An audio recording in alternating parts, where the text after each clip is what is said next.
Councilmember Harris Dawson is absent. Councilmember Rodriguez. Councilmember Lee. 4 members and a quorum for the H&H Committee.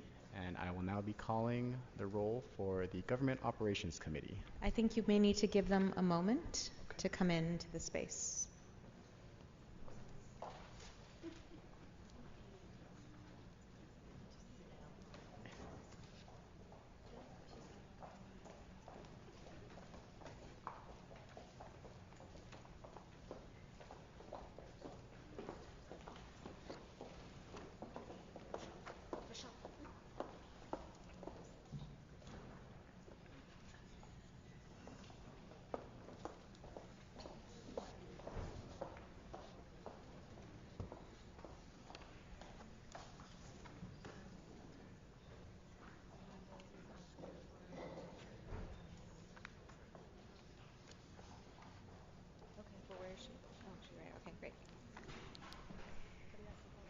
Yes. All right. Are we, Ms. Padilla, are we ready to go?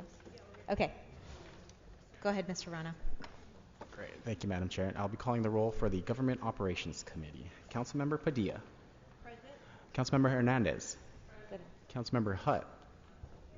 Councilmember Hutt is present. 3 members and a quorum, Madam Chair. Okay, fabulous. So this is my first joint committee hearing, and I assume Ms. Padilla's as well. So I request all of your patience as we move through this. Today we have one item to consider on the special meeting agenda, which is the request for authority to negotiate and execute a purchase and sale agreement and related agreements in connection with the Mayfair Hotel at 1256 West 7th Street in Council District 1. I will take public comment on all items. We have an interpreter present here, and we have Mr. Leung from the City Attorney's Office, since we have many new attendees here, to provide us some instructions for public comment. And then before we move into public comment from the members of the public, we will be inviting Ms. Hernandez, the council member from Council District 1, to make a comment in the beginning part. So with that, Mr. Leung. Thank you, Madam Chair. To members of the public who would like to provide public comment, when it is your turn to speak, please state your name and which of the agenda item you would like to speak on. You have 1 minute to speak on one agenda item.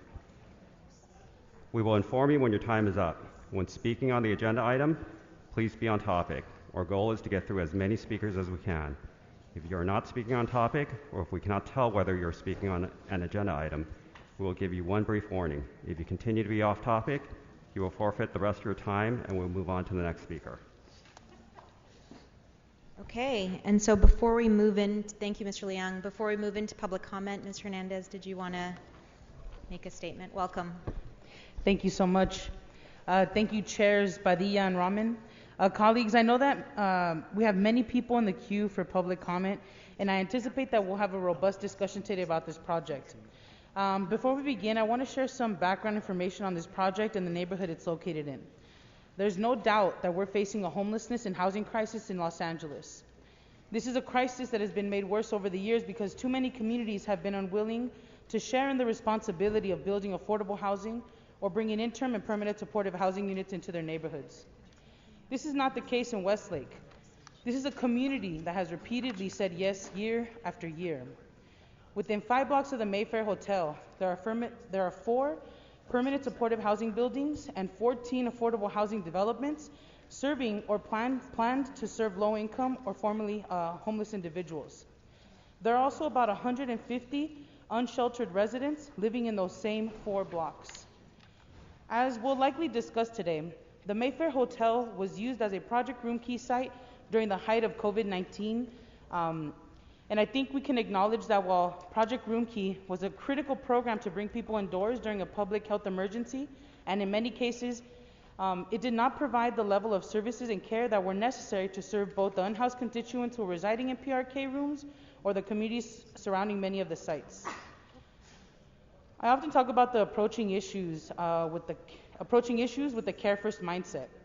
To me, a care first approach on these issues means centering our most vulnerable voices, means working in partnership with constituents, both housed and unhoused, and community members in the area surrounding this site. It means high-quality city services like ample street lighting and frequent trash pickup. It means preventing harm before it occurs and preparing to respond to crises with highly trained professionals who can appropriately handle a mental or behavioral health crisis. Unfortunately, that care first approach was lacking during Project Roomkey at this hotel. My hope is that with this new administration, we have a fresh opportunity to work together to do this right this time while we try to deliver the interim and permanent supportive housing beds that we know are so desperately needed in LA. I hope we can have a thoughtful discussion today, and I look forward to working together on this and getting it moving. Thank you, team. Thank you, Chair. Thank you, Ms. Hernandez. We appreciate your engagement on this issue and your feedback to both of our committees. With that, I understand that there are some amendments to the recommendations that we're discussing today that GSD will be reading into the record.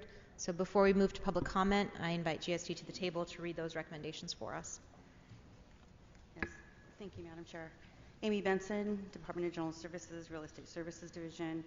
The amendment is it is requested that the Joint Housing and Homeless Committee and Government Operations Committee amend the recommendations of the Municipal Facilities Committee report dated July 31st, 2023 as follows. Amend the following recommendations to read as follows.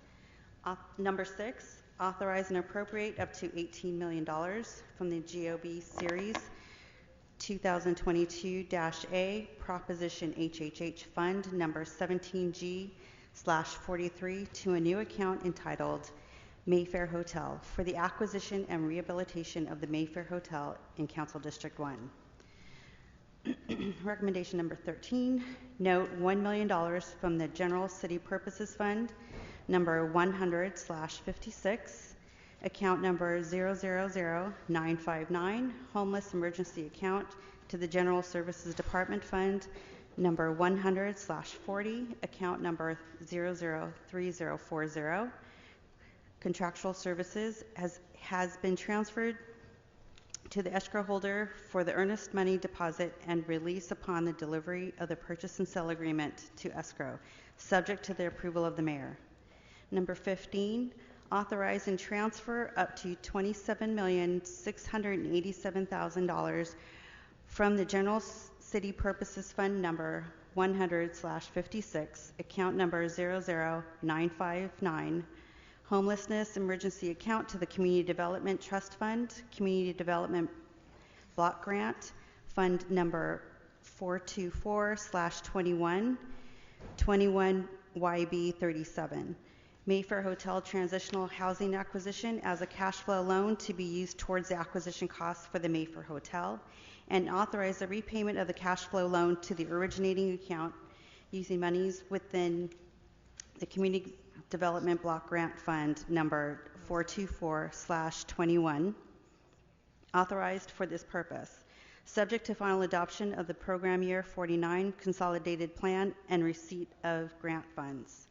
Number 16, authorize the General Manager of the Community Investment for Families Department, General Services Department, and or their designee to disperse all committed funding for the Mayfair Hotel acquisition, including utilizing the method of a wire transfer to an escrow company in amounts not to exceed the funding sources in the table below. For funding source, Community Development Block Grant, the department is Community Investment for Families Department in the amount of $27,687,000. For funding source, General City Purposes, department is General Services Department. The amount is $31,192,270. The total is $58,879,270. Add the following recommendations. Number 19, transfer $15,192,270 from the General City Purposes Fund number 100/56, account number 000959, Homelessness Emergency Account, to the General Services Department Fund number 100/40, in the new account entitled, quote, Permanent Interim Housing Acquisitions, unquote, to front fund the Mayfair acquisition cost, subject to the approval of the mayor.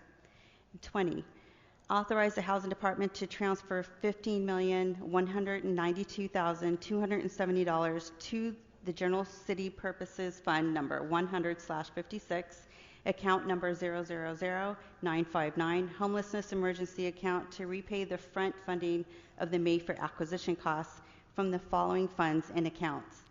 Proposition A, Proposition HHH, Fund number 17G/43, in the new established account entitled, quote, Mayfair Hotel, unquote, $5,192,270. And B, Municipal Housing Finance Fund number 815/43, account number 43Y012, acquisition for interim and permanent housing for $10 million. That's it. Thank you. Thank you. Thank you very much. Okay, let's move to public comment now. And I just wanted to flag that I know we have a number of speakers in the queue already. Because this is a special meeting, you will only have 1 minute to speak on the item. There is no general public comment, so I just wanted to make sure that people were aware of that before they came up to the podium. You have 1 minute to speak.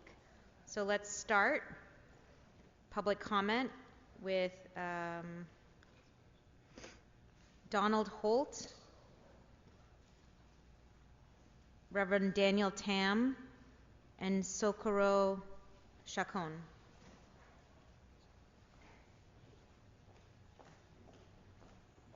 And if you could make your way to this side and walk up to the.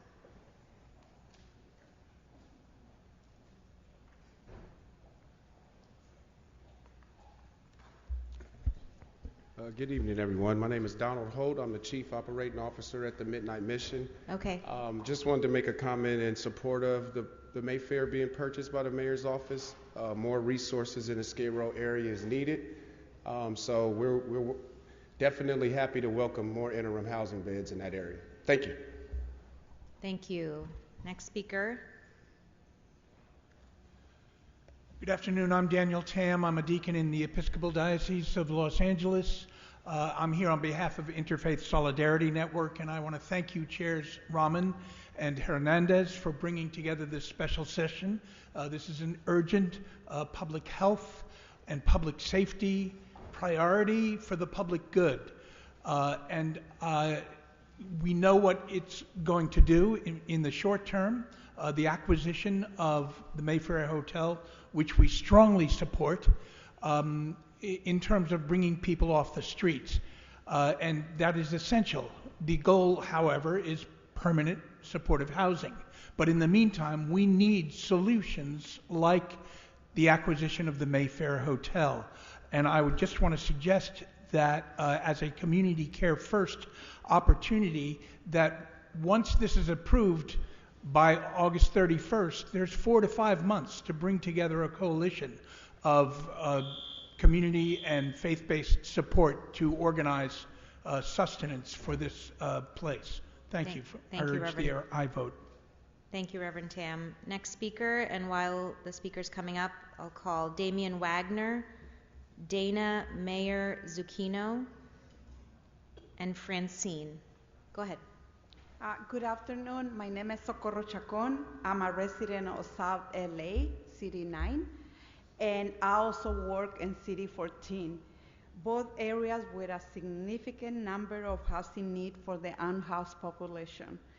I'm here to show my support for this project that can help provide services that many of the most vulnerable population need, like temporary housing, services that are going to be provided by the Wingard Center, including physical health, mental health, life skills, employment, among others.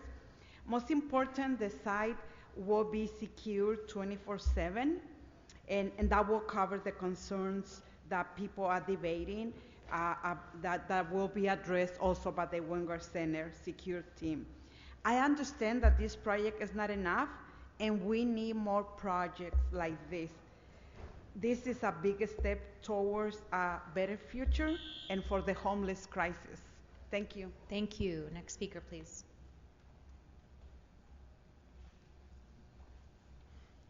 Hello, my name is Damian Wagner. I'm with the Neighborhood Council down here, City Center East, Skid Row. Speaker, if you could be a little closer to the Sure. microphone. Yes, I represent Skid Row and City Center East, and I just wanted to share that I fully back this, and I think that I only want to see more expansion of the idea. So, thank you. Thank you very much. Next speaker, please. Hello, my name is Dana Myers-Aquino. I'm an employee at a business that's across the street from the Mayfair. I fully understand and appreciate the need for more housing. However, I saw firsthand the devastating impacts of Project Roomkey on the community. And I know the city's trying to reassure us that it won't be like it was during those times, but given the massive scale of the project and the low barriers for entry, we are simply not confident that this won't end in similar results for the residents and businesses in the area. The Woodland Hills project at the 818 Hotel in a notably whiter and more affluent neighborhood is specifically for families. Why should this be the case for the 818 Hotel but not for the Mayfair, which is surrounded by working class families and the schools their children attend? Thank you. Thank you. I had called Francine. Let me call a few more names. Charles Porter, Arnold Sachs. Damien, did you already speak? Yes. Oh, okay, great. Thank you. Sorry about that. No, Damien. Hi, my name is Damien Francine, Wagner. and I support Site CD1 for housing, that I know the mayor will put the people in housing. Thank you. Thank you very much. If we can have Achilles Magana, Arnold Sachs, Charles Porter. I'll call two more names, Dina Cruz, Evelyn DaCosta.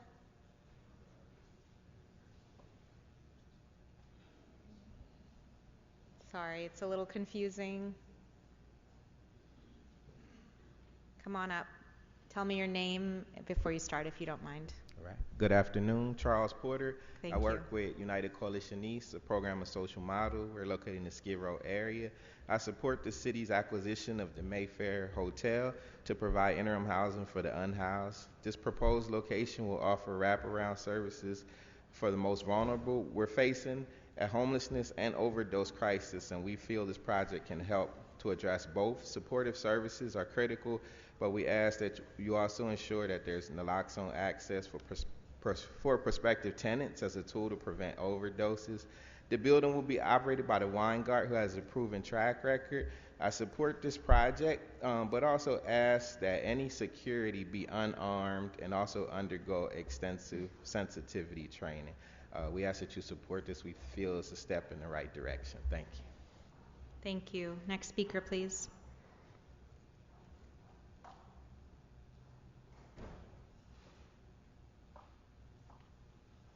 I'm Achilles Magana, Director of Public Policy and Community Affairs of Clínica Romero. We strongly support, and we are very proud to support Mayor Karen Bay's decision to use the Mayfair Hotel as a temporary housing solution. In the 40 years that Clínica Romero has been serving the community, we are committed to continue serving and support this type of initiatives to bring, some relief to the population in Los Angeles. Thank you. Thank you.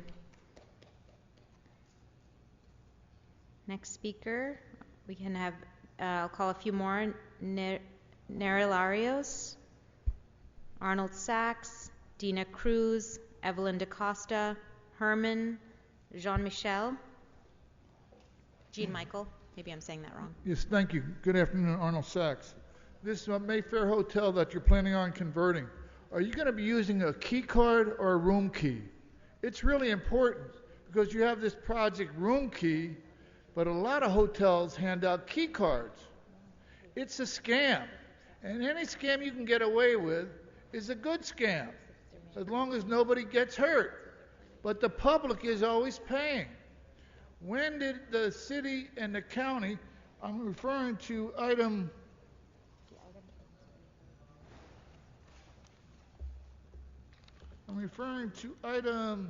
4 on this program. It says, operated by the city, County of Los Angeles and Los Angeles Homeless Service Authority.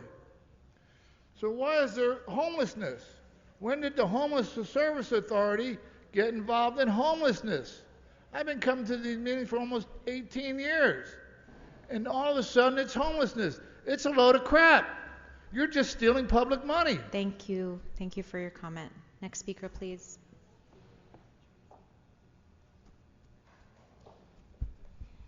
Good afternoon. My name is Dina Cruz. I'm in support of the project. I am a CD14 resident. I have seen firsthand how devastating the homeless crisis has become, and we are in dire need of housing solutions to help our unhoused neighbors. While this project is an opportunity to help, we know that this is not nearly enough.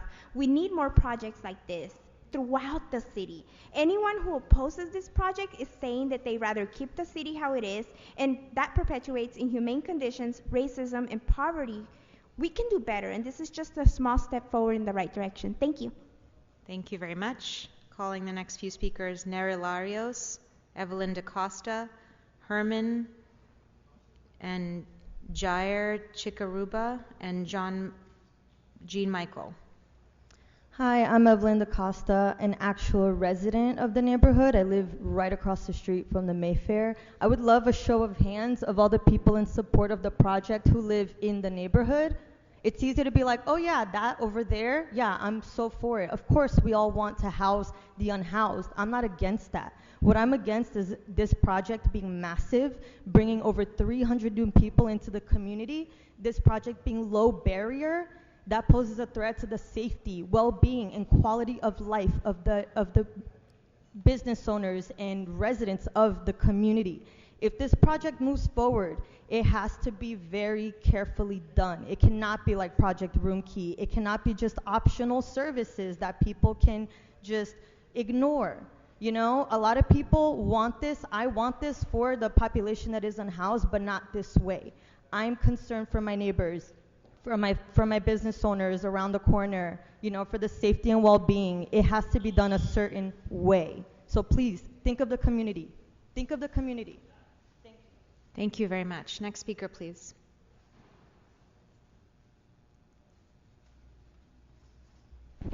Hello, my name is Neri Larios, and I don't approve this project because remember, all the people that live here doesn't live in our community. Thank you. Do you have other comments? You have a full minute. Okay. And I don't approve it because America disability, homeless doesn't leave no space for people with wheelchair to pass by. This is a shame of a project you guys want to do. And Onises, you say you were here for the community, then you need to support our community because that's when you need to be here and support the community about not supporting the project. Thank you. Thank you very much. Next speaker, please. I'll call a few more names. Herman, Jair Chikaruba, John Michael, Mark Loranger, and Mike Dennis. I apologize for my terrible pronunciation. I'm sorry, I actually, Jean-Michel, and I signed up Jean-Michel, together. Yeah, sorry. I signed up before him, and you didn't call my name, so I'm sneaking in here. I'm Vicky. Well, I was going to call everybody. I just have it in alphabetical order, that's all. Yeah, okay, not by order I'll of go sign back. up. You're fine. Go ahead. Thank you, I'm so sorry, Yeah. I didn't know No, that. you're all good. So I live in the neighborhood, and I was... Can you just tell me your name? Oh, I'm sorry, Vicky Cimarusti. Thank you. Beg your pardon. So I live in the neighborhood, and I witnessed firsthand what happened when Project Room Key came there, and the homeless were everywhere on the street. They were doing drugs, alcohol, buying drugs, selling drugs, never went into their room until it was time to go to sleep, and you could not even walk on the sidewalk. So I don't see that this is going to be any different. That's number one. And number two, there are 2 schools right down the street, 2 schools, and I really don't think that having people around who expose themselves, I know because I've had them expose themselves to me and do other things and drugs and alcohol in a school neighborhood is a very good idea. And I cannot tell you, in my building they're starting to put the homeless now, with their vouchers, and you cannot imagine how bad it's become. I mean, they wander the halls, they let their buddies in, they've defecated in the lobby. it's not a pleasant place. Thank you very much. Thank you. Next speaker, please.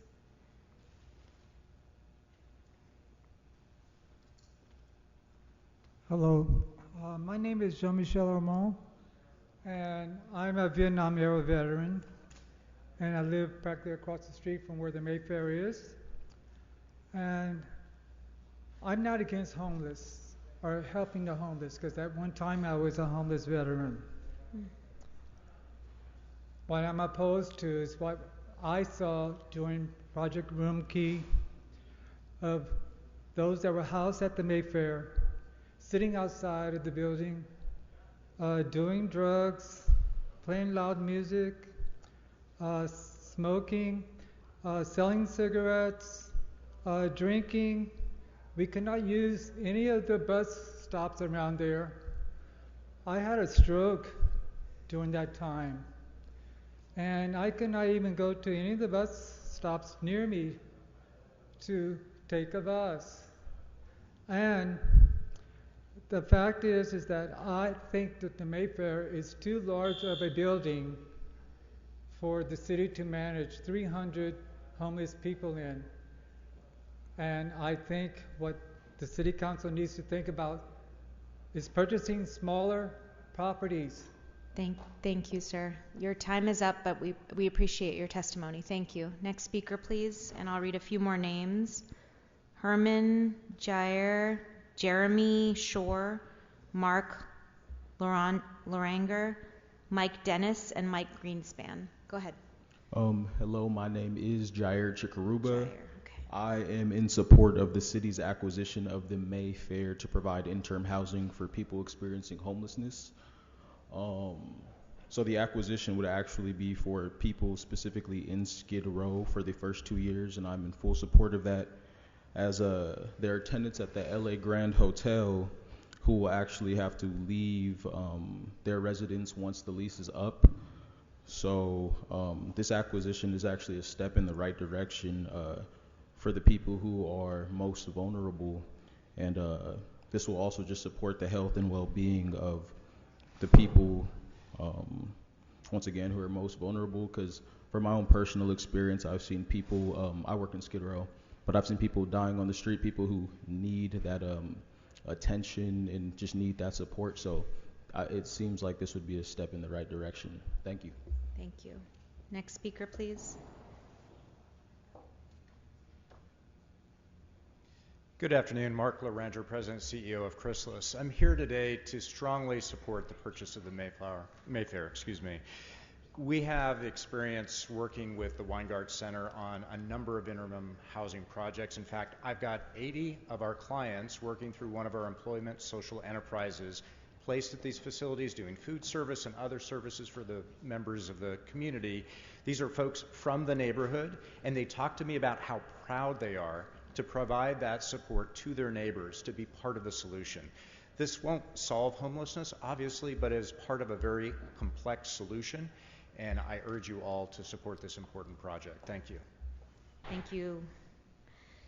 Next speaker. Good afternoon, Mike Dennis, the United Way.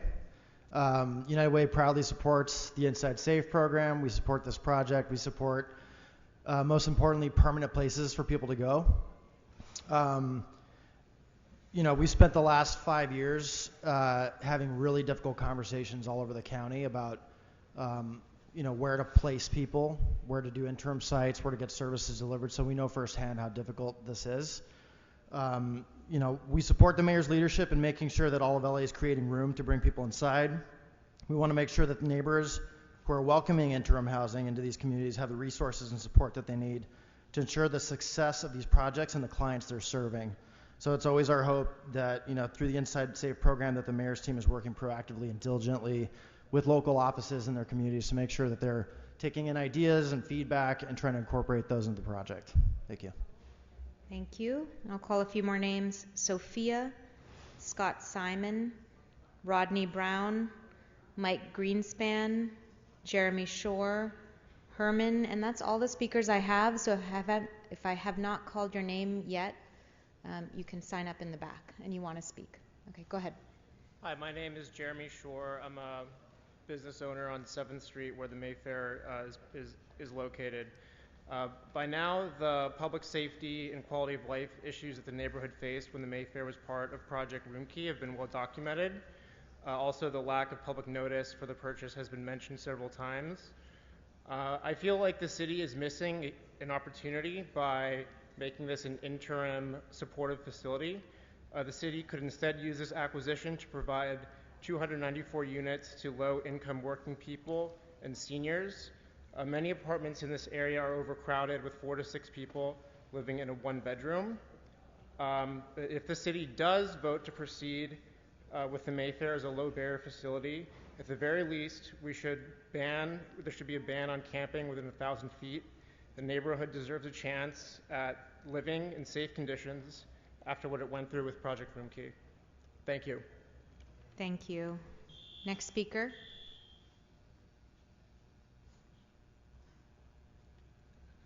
Yes, my name is Rodney Brown. I'm CEO of New Life Global Development.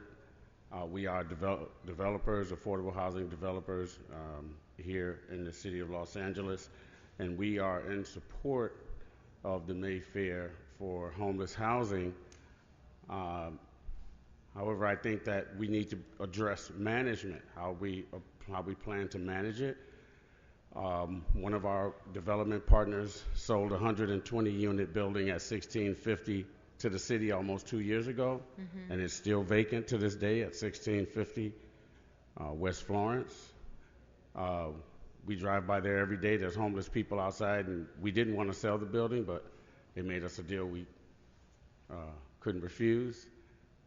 We have several other buildings, 100% affordable, that's coming up. We've been having difficult time finding ICMS, intensive case management, to partner with us. So that's Rodney Brown, newlifeglobaldevelopment.net is our website. Thank you. Thank you very much. And I'll read off the final speakers. Sophia, Scott Simon, Mike Greenspan, Jens Middun, and Herman and Eileen Cohen. Hi, I'm Scott, and I work across the street from the Mayfair. My thoughts haven't changed since 2 weeks ago in that this is moving so fast and I know so little. How can I have any informed opinion on this?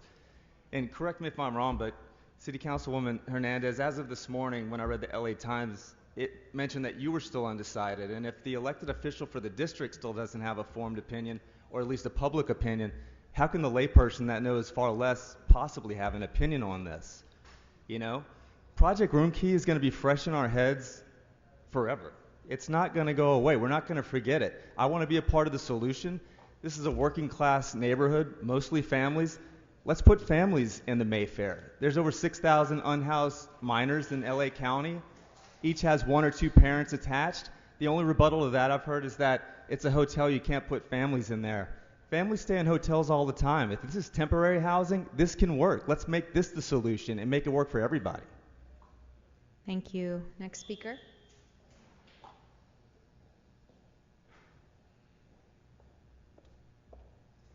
Good afternoon.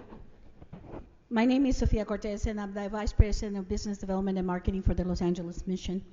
And on the behalf of our leadership, I request that this public comment be included in Council File 230792 regarding the City of Los Angeles proposed acquisition of the Mayfair Hotel. Yo soy nosotros. I stand before you in my official capacity, but also as a woman, as Latina, and an immigrant. This crisis of homelessness is a very important crisis and issue to me. For over 80 years, the Los Angeles Mission has been based right here in Skid Row, not far from the proposed site. We have seen the crisis of homelessness evolve in such a way that requires immediate and urgent attention. We lock arms with the mayor and are in full support of her Inside Safe initiative. The journey of restoration and rehabilitation starts with housing. We are at the epicenter of homelessness and the homelessness crisis, and understand that wraparound services and house must be both readily available and accessible. This is clear. It is our hope that through initiatives like this, more resources and models of success will pour into this area, transforming the lives of individuals and communities. Thank you, Speaker. Next speaker, please. We have Mike Greenpan, Eileen Cohen, Elaine Alanis, Herman and Jens. And that's it. Go ahead. Hello, my name's Eileen Cohen, and I'm a property owner. I support helping the homeless, but we saw what happened with Project Room Key. We had tenants move out, and people call us in fear for their lives. I'm also an educator. I've been in education for 30 years, and I know that there are 2 schools within 3 blocks of the Mayfair Hotel. You want to put low barrier, homeless people in there without vetting them, without giving a lot of security to the neighborhood, and children walk by to go to school. This project's been pushed through without letting the PTA get involved, without getting the neighborhood involved, and I think it should be slowed down until there's more actual investigation into how it's going to impact the community. And thank you. Thank you. Next speaker.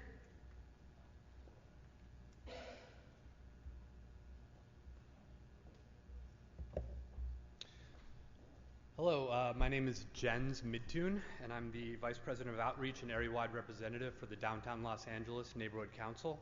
And I'm here speaking as an individual in support of this initiative. In downtown Los Angeles, we are facing the brunt of the housing and homelessness crisis. When I talk to my neighbors, it's very clear that homelessness is the #1 issue downtown.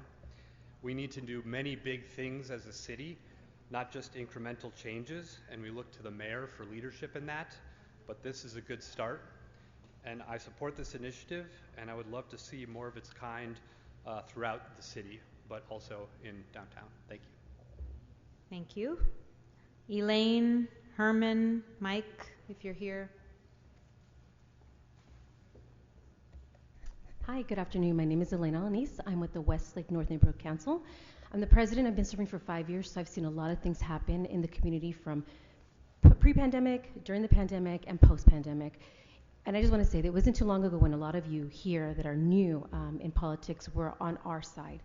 You all were fighting as well for the things that are happening right now. Main thing is discrimination. Nothing has ever come to our community. We don't have people coming to speak to the community in Espanol. They need you. We want to see you guys succeed. A lot of the people on my board voted for you all. They canvassed for you all. They wanted to see you where you're at. And I absolutely get it. We want to be humane. We want to help the homeless. But at some point, you have to pick and choose. Are we going to help the community first? Are we going to be for the people? Or are we going to help who's outside? We don't have that much money, but we do have a community, and they believe in you. We want to believe in you. We want you guys to be the leaders that you said that you're going to be. Not here to tear anybody down, but think of our community, because the kids have to walk through the people shooting up heroin and crack, and they see it every single day. The things that they're putting into their mind now are the things they're going to see tomorrow. But you guys have a good choice to do. So thank you for your time. Appreciate it.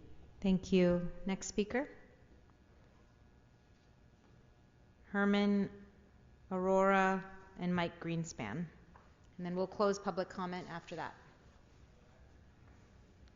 Good afternoon. My name is Aurora Corona. I'm a Pico Union resident, and I'm also on the Neighborhood Council for Pico Union. I'm here to support the Westlake community.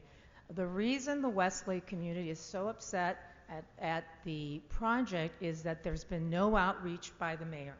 No outreach whatsoever.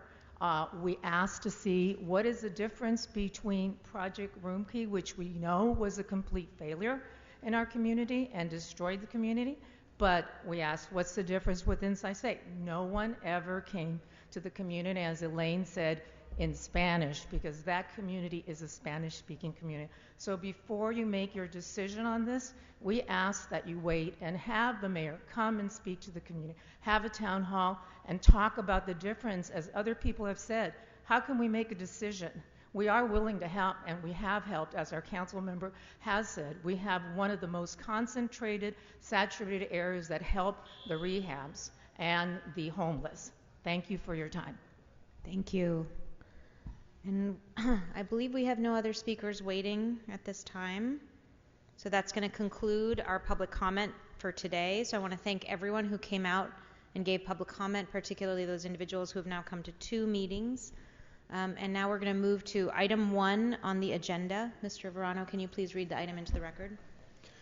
Item number 1 is a Municipal Facilities Committee report relative to funding allocation, site acquisition, minor renovations, lease or similar agreement, and operation as temporary shelter of the property located at 1256 West 7th Street, and California Environmental Quality Act exemption determination that the project is statutorily exempt under Public Resources Code Section 21080B4 as specific actions necessary to prevent or mitigate an emergency, as also reflected in CEQA Guidelines Section 15269C, and under Public Resources Code Section 21080.27 AB 1197, applicable to City of Los Angeles emergency homeless shelters, and purchase and sale agreement and related agreements in connection with the purchase of property located at 1256 West 7th Street, commonly known as the Mayfair Hotel in Council District 1, for use as interim housing and related matters.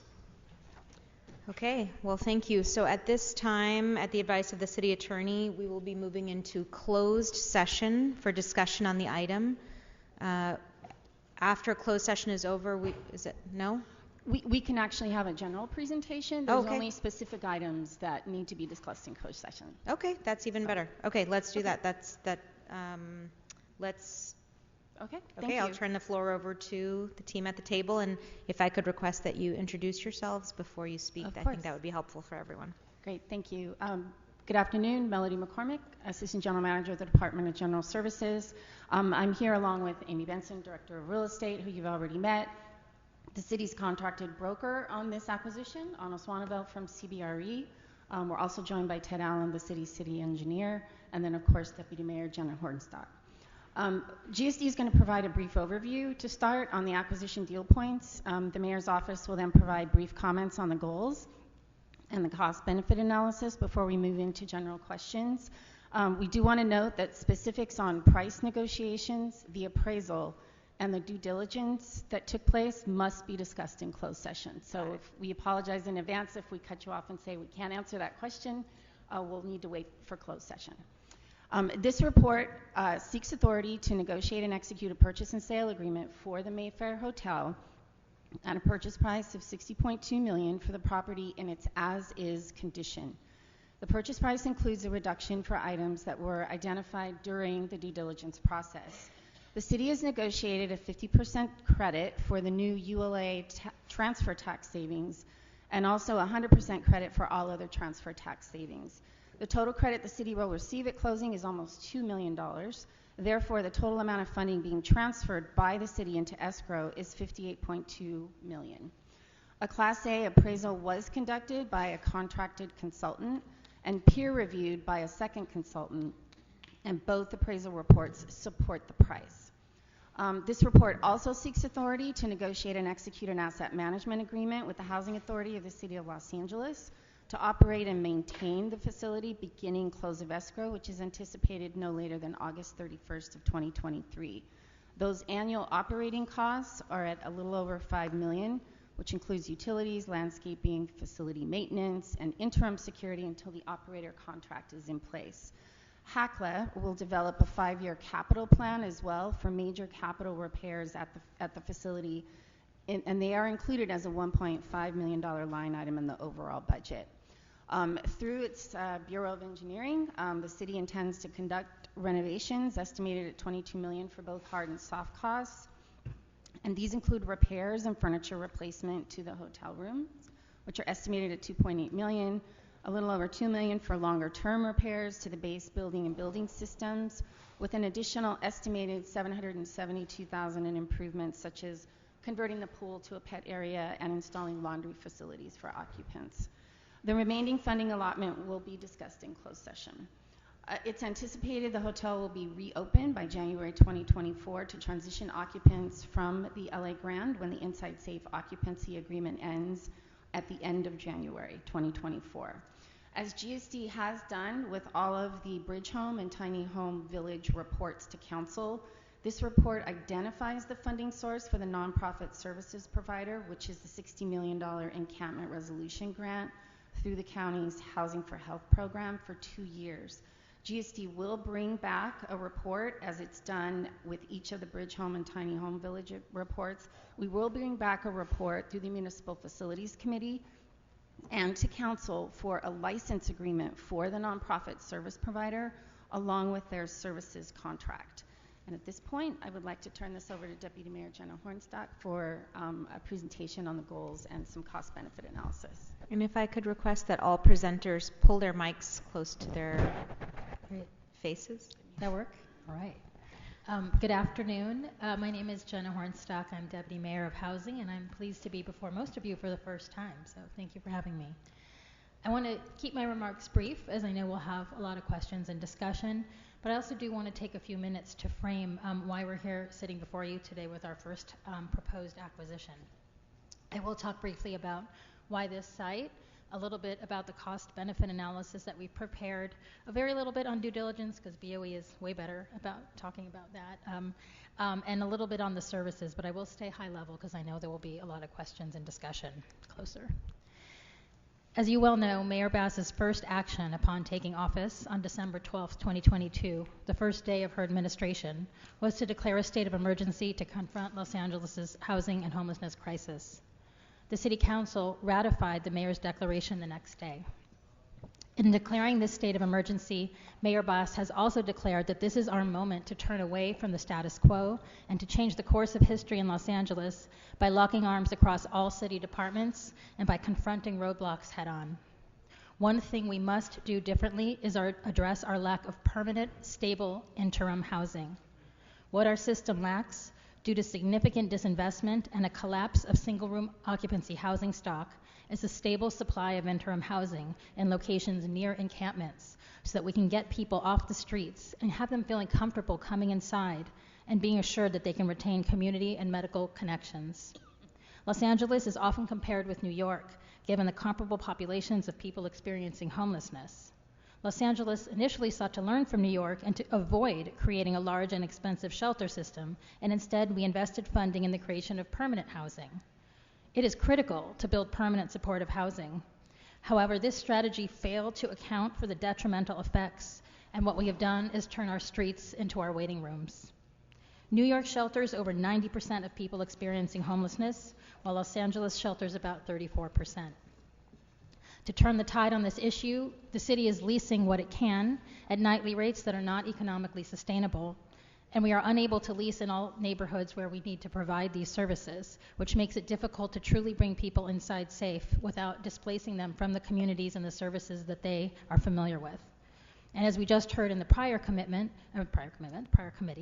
we have a commitment through our Alliance lawsuit to provide 12,915 units of interim or permanent housing by 2027. And even with the successes to date, as we heard, we're still about 5,000 units short. The mayor has been very transparent about the fact that we cannot continue to house people through these nightly motel bookings, and that both long-term leasing of motels as well as acquisitions are critical to the Inside Safe program and our overall effort to end encampments and unsheltered homelessness. So I want to answer next the question of why this site, the Mayfair Hotel. In the downtown area, we know that there are not many affordable quality hotels. There are newer hotels which we cannot afford to buy and are really serving our convention center area and our visitors. And then there are older hotels, maybe many as old as this one. However, we have a history with the Mayfair from its use in Roomkey, and I'm not going to speak this moment to what happened during Roomkey, but we know that it's a great facility. It has conference rooms, it has a ballroom, it has a fitness center area, it has an outdoor deck. So it has a lot of amenities that make it a great space for really creating a rehabilitative place. We also knew that it had gone through a significant rehab between 2017 and 2019. And as you'll learn during closed session when we talk about due diligence, we have studied this old building, and we know that it's in pretty good shape. As I noted, it has more than just rooms. It has a lot of capacity to do more than just provide shelter. You also know that we are spending about $50 million per year to lease the Grand Hotel, and that lease expires, as Melody just noted, in January. I'll note that in the budget that we presented before you and that you approved, we committed to pursue acquisitions of motels to address our homelessness crisis and to bring down costs. And actually, before the prior council approved a Project Homekey 3 application that has Los Angeles Housing Department partnering to put forward 3 acquisitions across the city. So this is the first we're coming before you directly, but we've put forward 3 additional ones as part of this commitment to pursue permanent, stable, interim housing. We also identified this specific property in the FY 23-24 budget and in the consolidated plan, and we worked arm in arm with GSD, BOE, our city attorneys, along with CIFD on a CDBG application. And I just want to take a moment to express deep gratitude to all of this team, many of you in the audience that have worked with us. It's been early mornings, late nights, weekends, many hours to bring this transaction forward.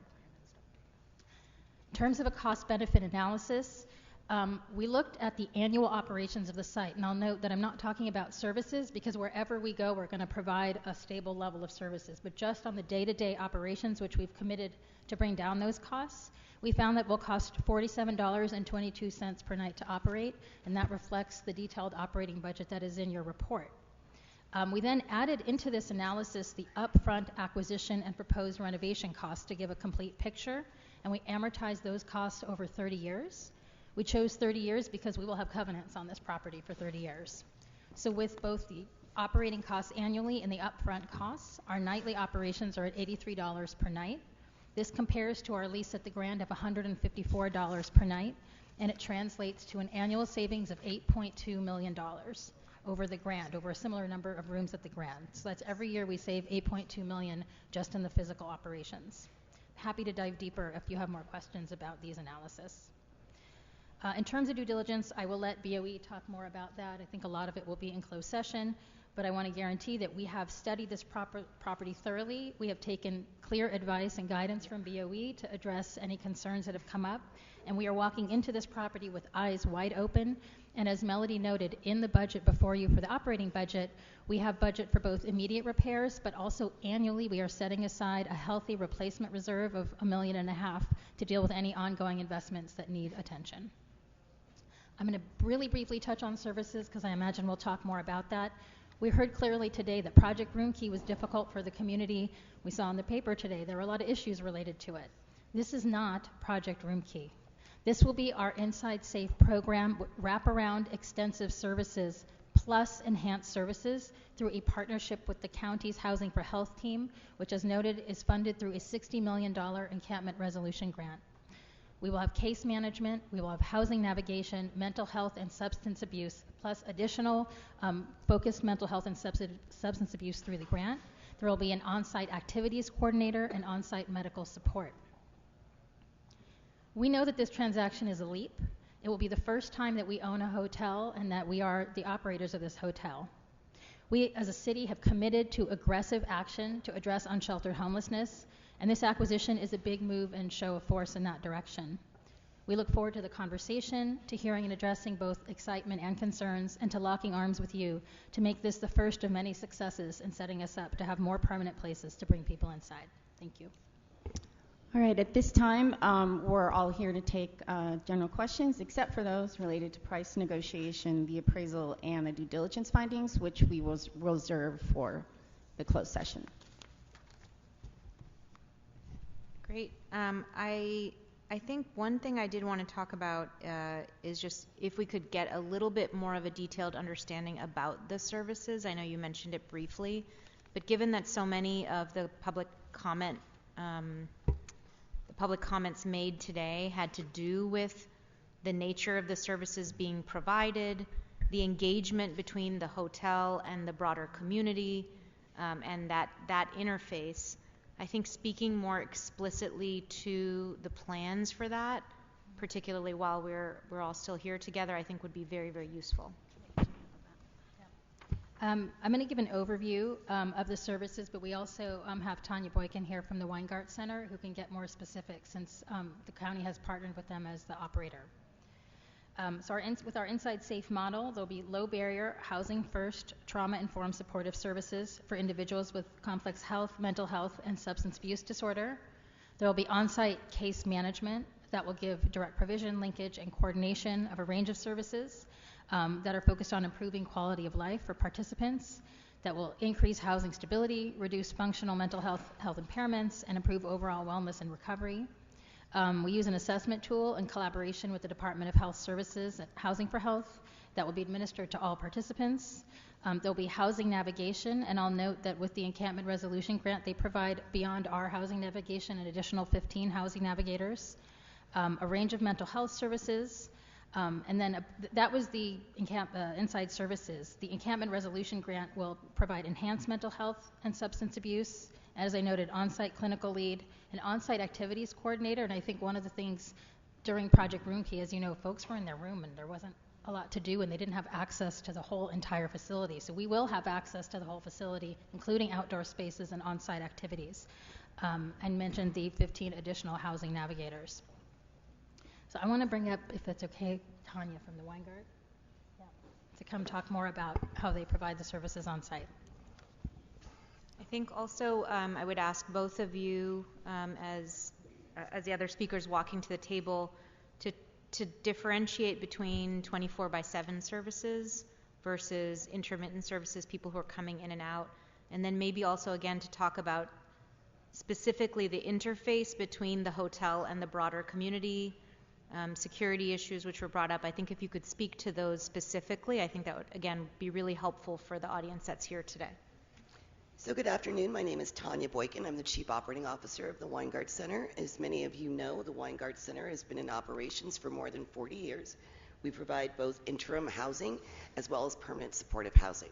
We currently operate and own some 1,500 units of beds for our interim housing. Our largest project, to speak to the size and scope that the community is concerned about, is 623 bed facility located in the Skid Row community at 6th and San Pedro. Additionally, we manage the Care First Village for Hilda Solis, which is 232 rooms. We also have over 100 rooms at the Beacon, which is not far from the Mayfair Hotel.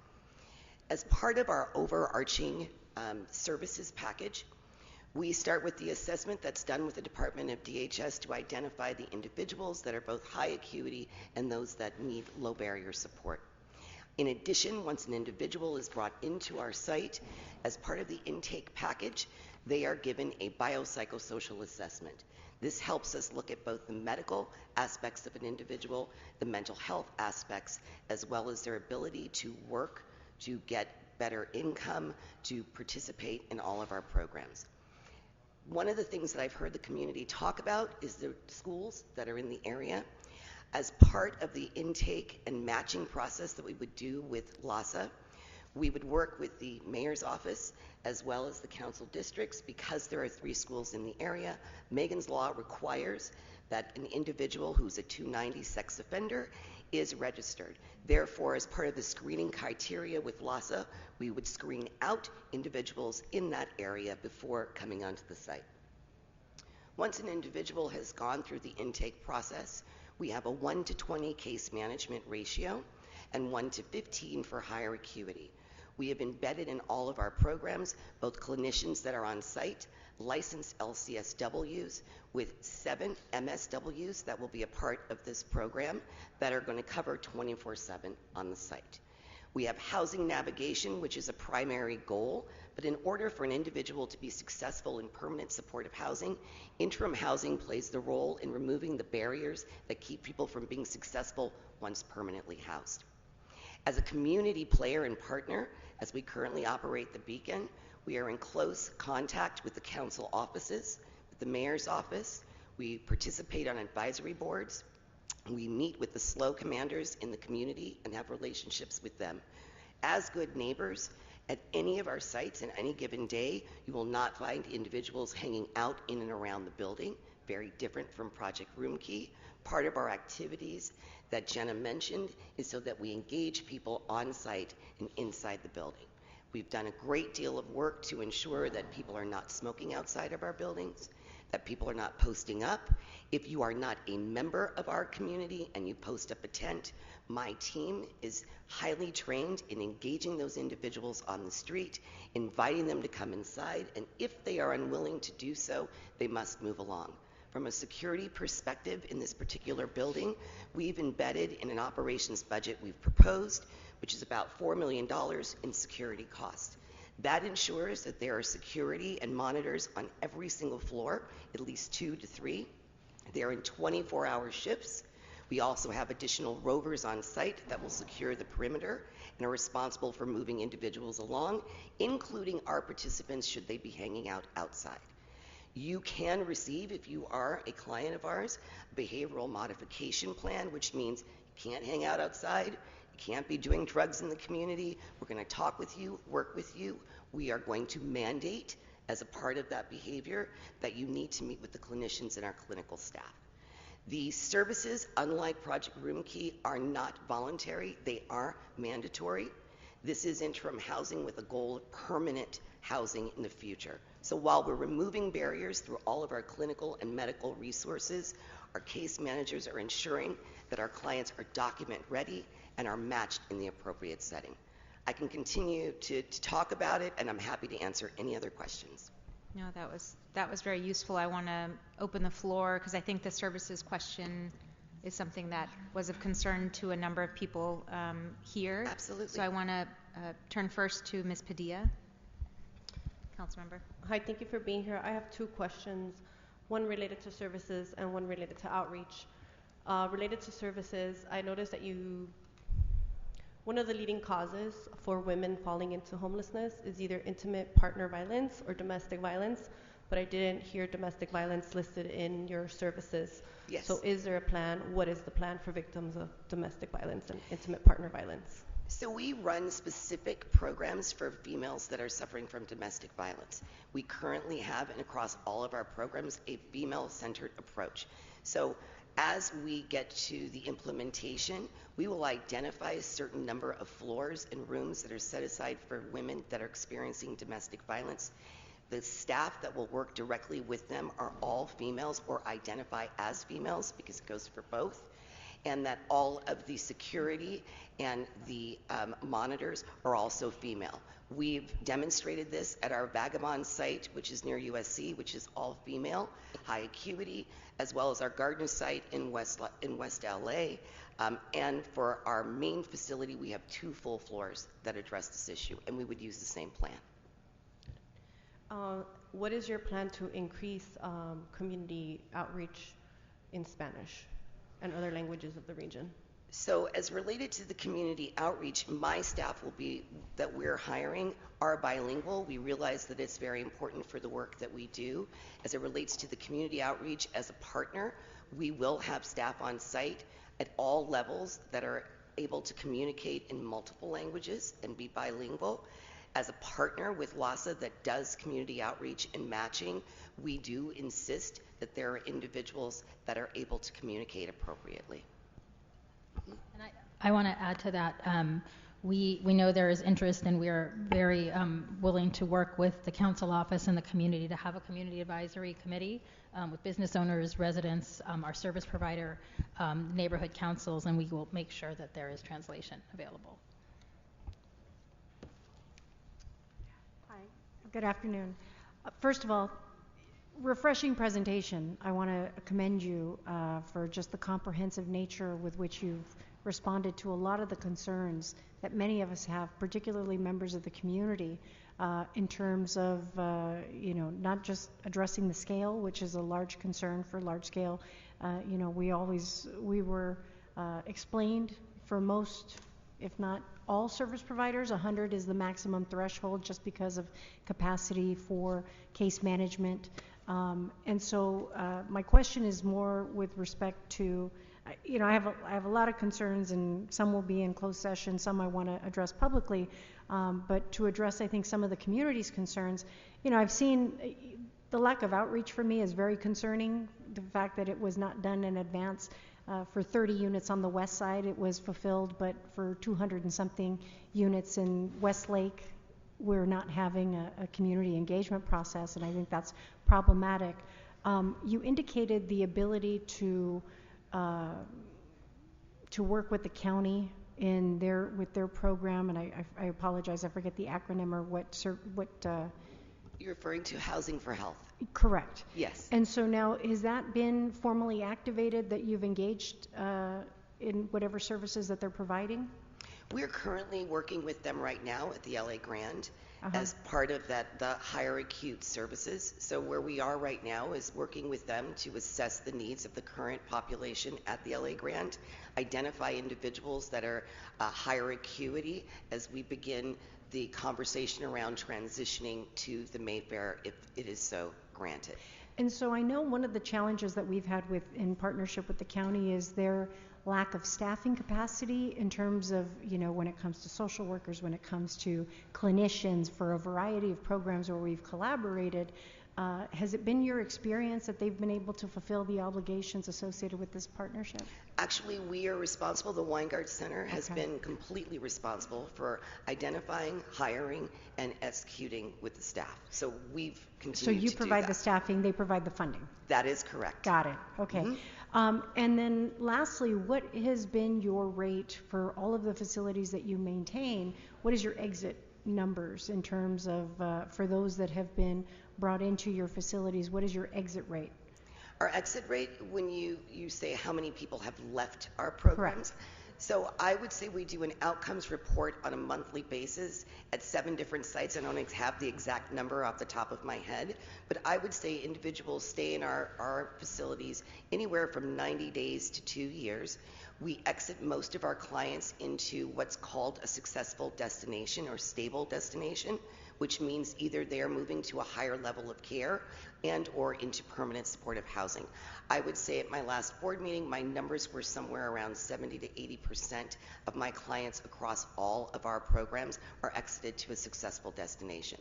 We typically have a few individuals that may choose to recidivize back to the street. Again, interim housing is not a prison, not a jail. We can't make people stay. And sometimes individuals need more than one go-around before they come back to us.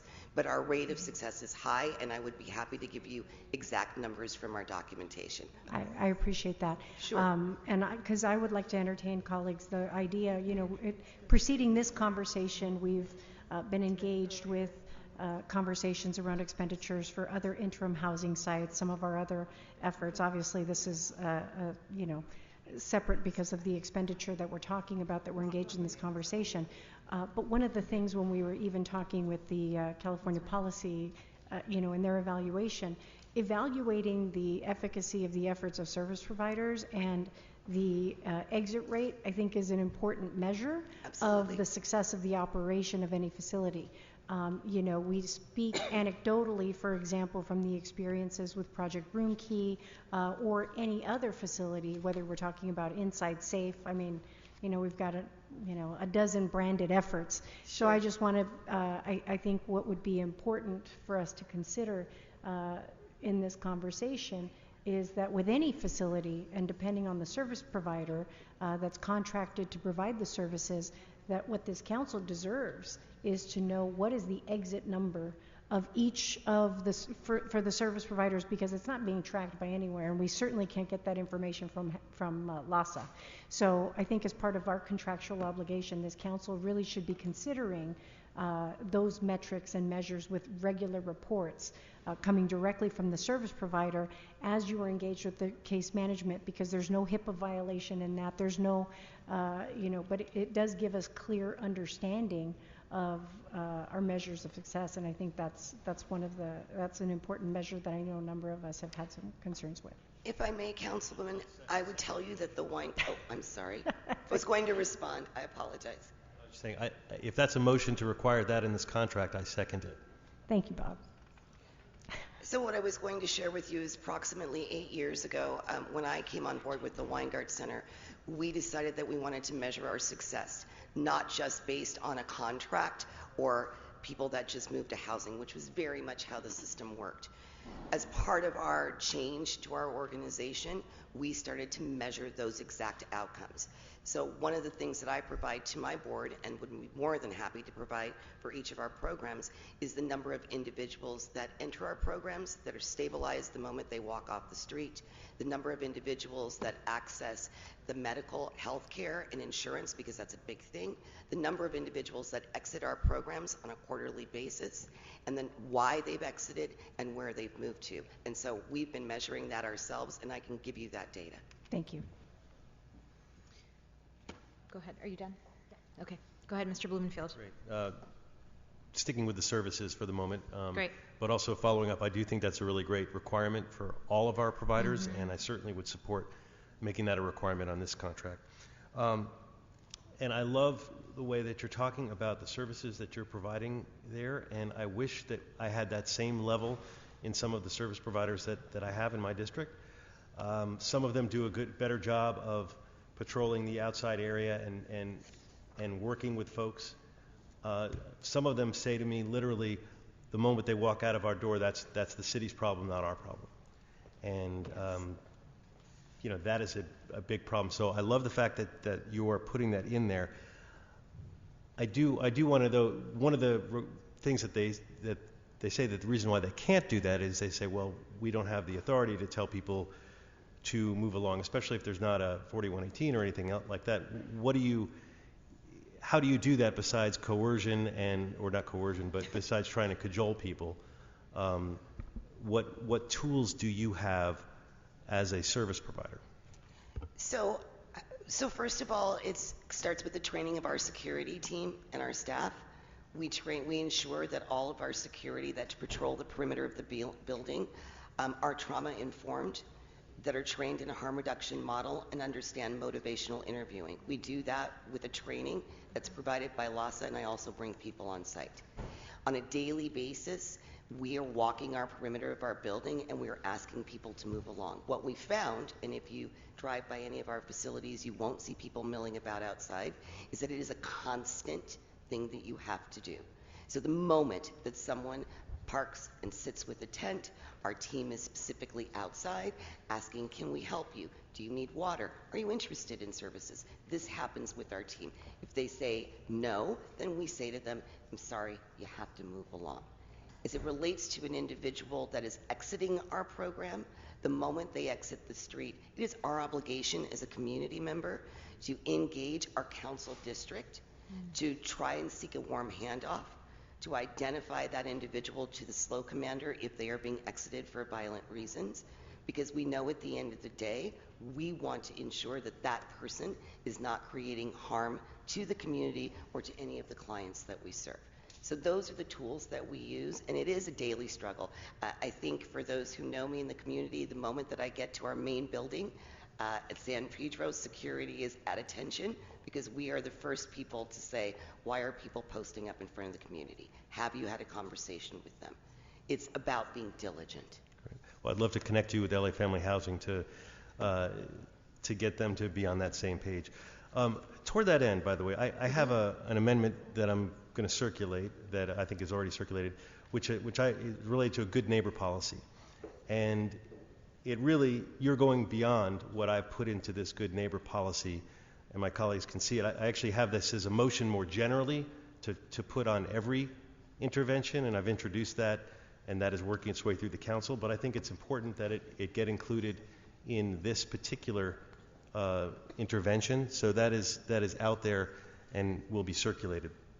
Sorry, Mr. Blumenfield, if I could just say, looking at the good neighbor policy, the only thing I would add to that is what you said, which is on exit to not a permanent housing site, that there's communication with the council office so that there can be coordination about getting that individual into the appropriate landing spot. And I think that if we could add that, that would be great. I'd be happy to add that. That's part of it. Did you have a follow-up on that as well? I did, Mr. Blumenfield. What I also would like to offer, because when we developed the Good Neighbor policy in Pacoima in response to some of the other problematic operations, we created a hotline for the community to report when there were incidents so that they would be addressed, because I think it's important for there to be a collection of complaints so that there needs to be a level of accountability.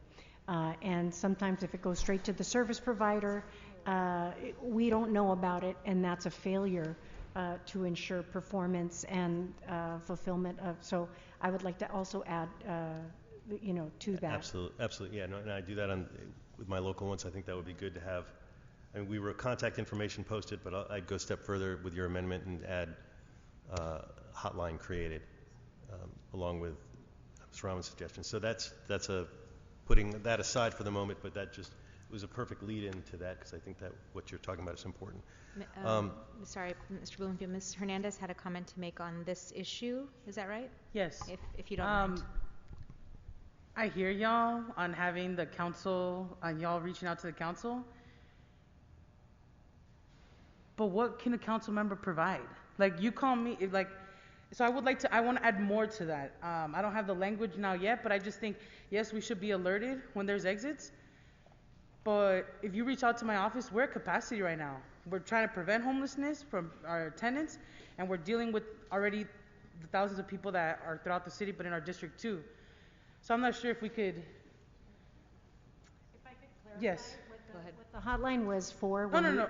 I meant more like just the exiting, like getting that data, or like what would be the steps? Right. So the exiting, in terms of what the exit data is because it's ensuring that, again, is the operations are they working or are they not? Yeah. If you're seeing a revolving door, that's a problem. That's a sign of a problem.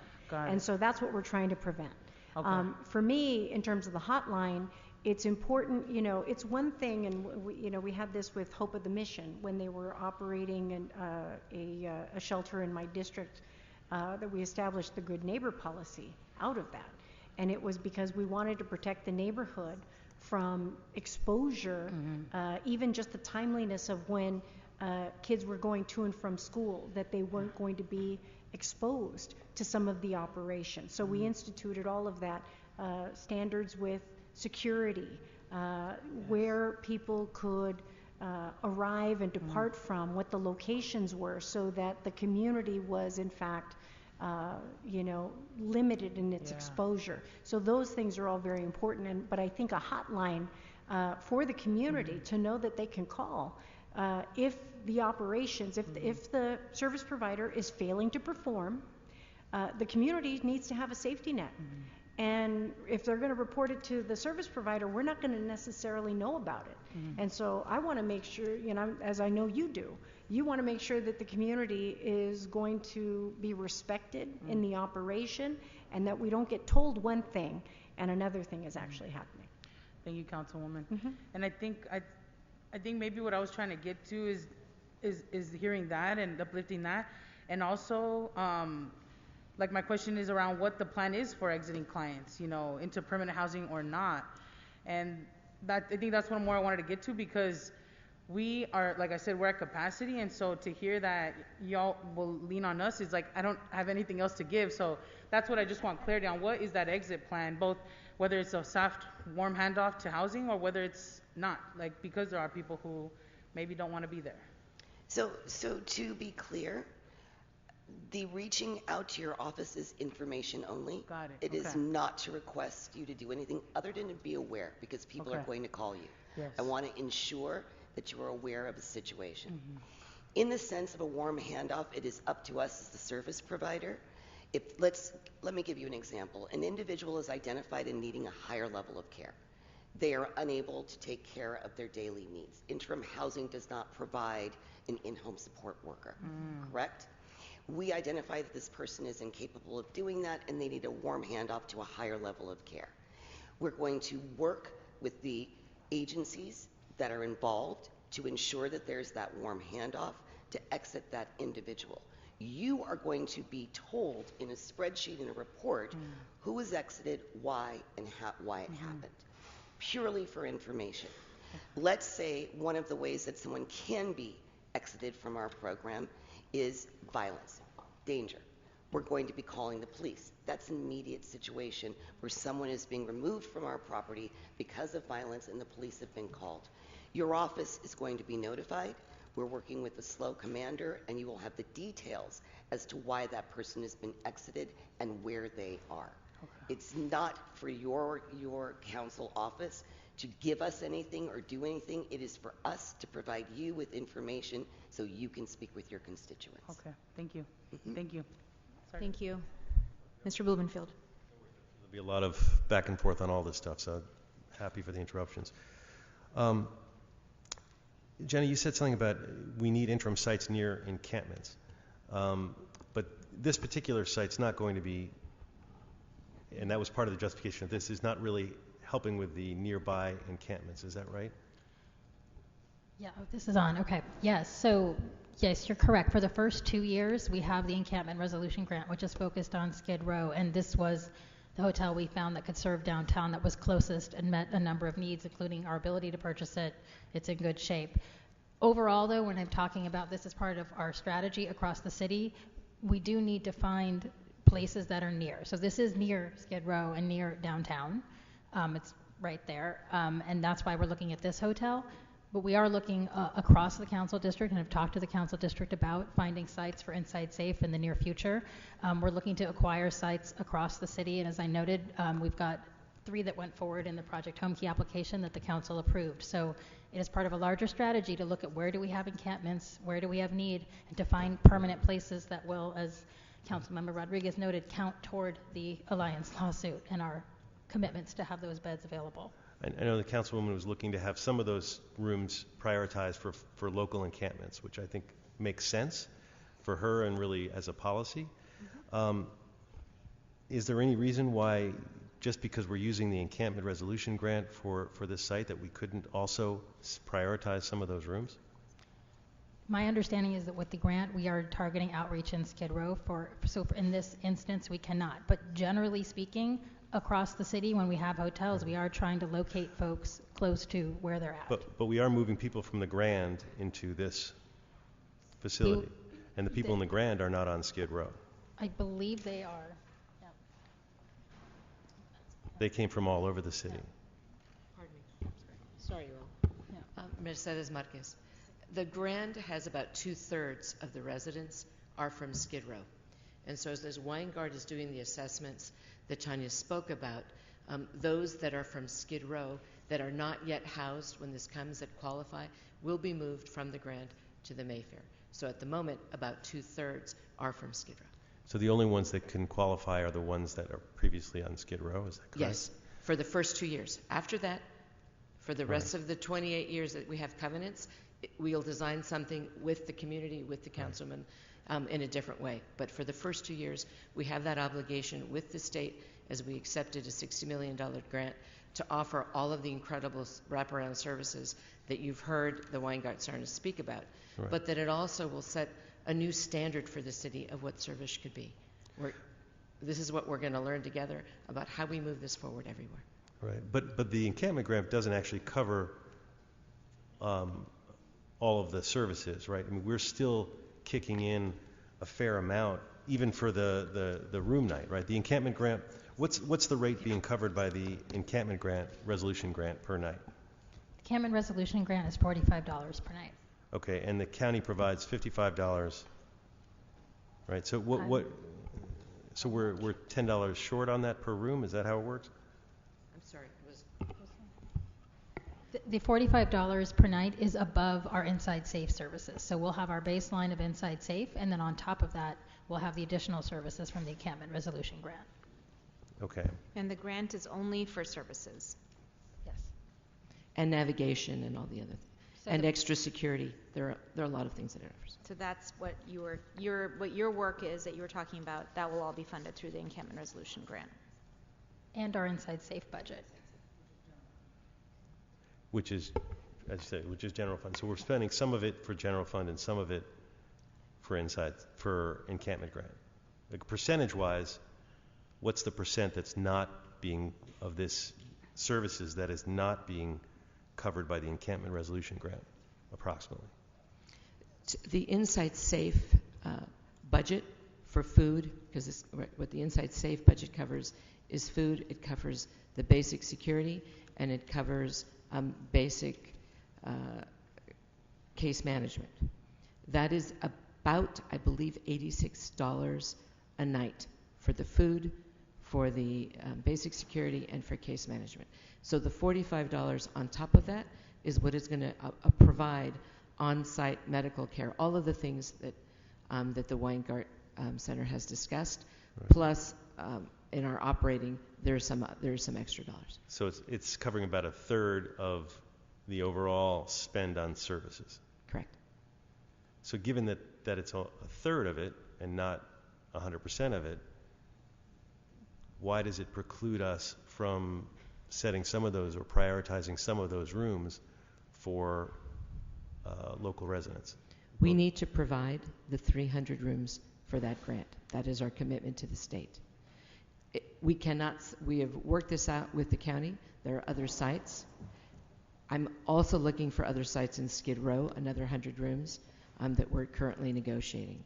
If There's absolutely, I wish I could tell you that there was. We've had this discussion with the council office. Our requirement with the county and with the state, if we need to have these services in a way that are concentrated.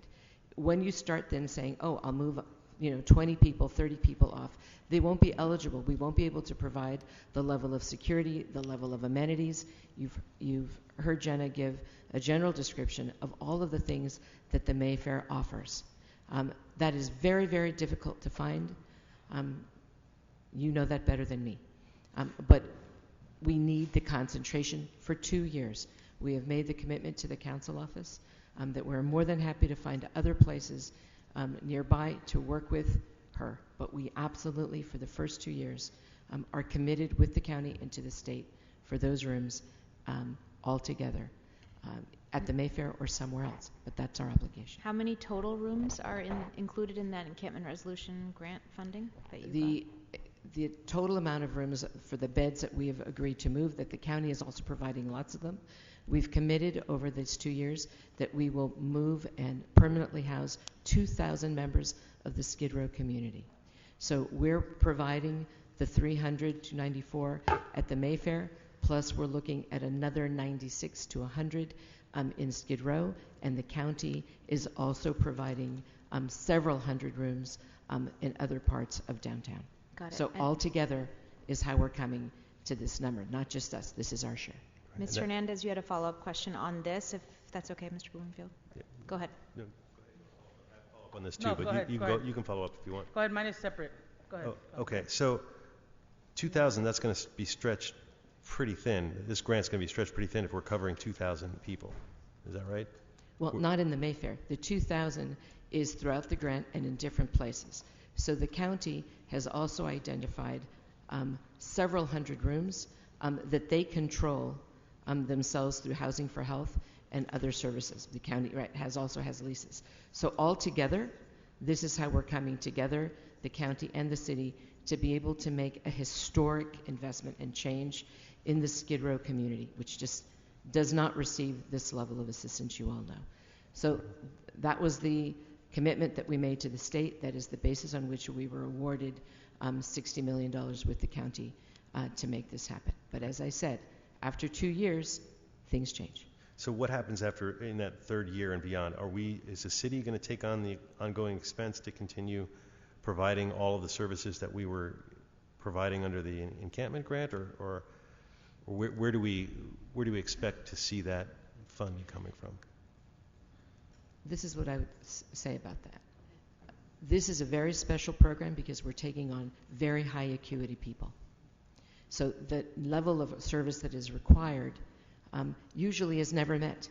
They don't get the level of service that they need. You all know this way beyond me. This grant allows us to start to set a standard in the city. It allows us to start to understand what is enough for folks, what is the mix of acuity going on later that we will need. But if we want to be able to provide this very high level of service going forward, not just at the Mayfair, but in other places, this is our opportunity to study this with a very high quality provider to understand what is it we need, where could we possibly get other dollars, whether it is other grants, which we will continue to apply for, is it with foundations, is it through Insight Safe, what is it as we go forward? Because as we said, we're lowering the room rate. So as we lower a nightly room rate, that leaves at your discretion, of course, and your agreement, to start to invest in other ways that are not about a nightly motel rate. It allows us to reinvest those dollars in a higher level of service and to recast what it is we're doing as we make progress. But this is a thing that will be ongoing, particularly because, as the CAO told us a little while ago, we're still 5,000 rooms short under the LA Alliance case. We have a long way to go, and this is the way to begin to understand what a real long-term expansive program could look like. So we're going to have Ms. Hernandez followed by Ms. Rodriguez. Just to finish the thought, now I'll come back for my other service-related questions. But so eyes wide open. After year 3, either if we want to continue that, we have to take that on or find a grant to pay for it. or change the level of services. Or change the level of services. And the level of acuity. So, which is a correlation. So my feeling would be that pretty much immediately we would start working with the councilwoman's office, with the community, on what the future could bring as we learn and come back with the learning and the study about what is an appropriate level of service and an appropriate mix of acuity if we can't afford that level of service. Here we have a historic opportunity to provide the adequate level of services, very high need, to a very high acuity population, and focus our ability to move permanently 2,000 members that are chronically homeless in Skid Row. It's historic, and the mayor is committed to it. And in year 3, we could prioritize District 1 for a set aside of a certain number of those rooms. Yes. Okay. I have more questions, but Ms. Hernandez, I'm happy to yield at the moment. Ms. Hernandez, followed by Ms. Rodriguez. What if the people at the Mayfair do not transition out of the Mayfair after 2 years? What if they're not ready? This is very similar to many places that we're in, Councilwoman. We have the obligation to work with them, right, to find them permanent places.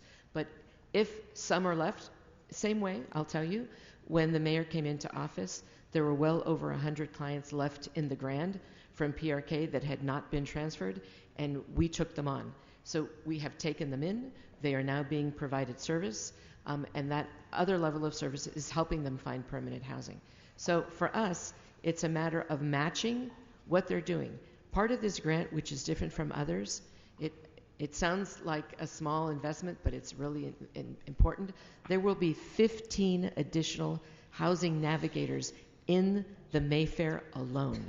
Those of you who work this in your council districts know what an incredible resource that is.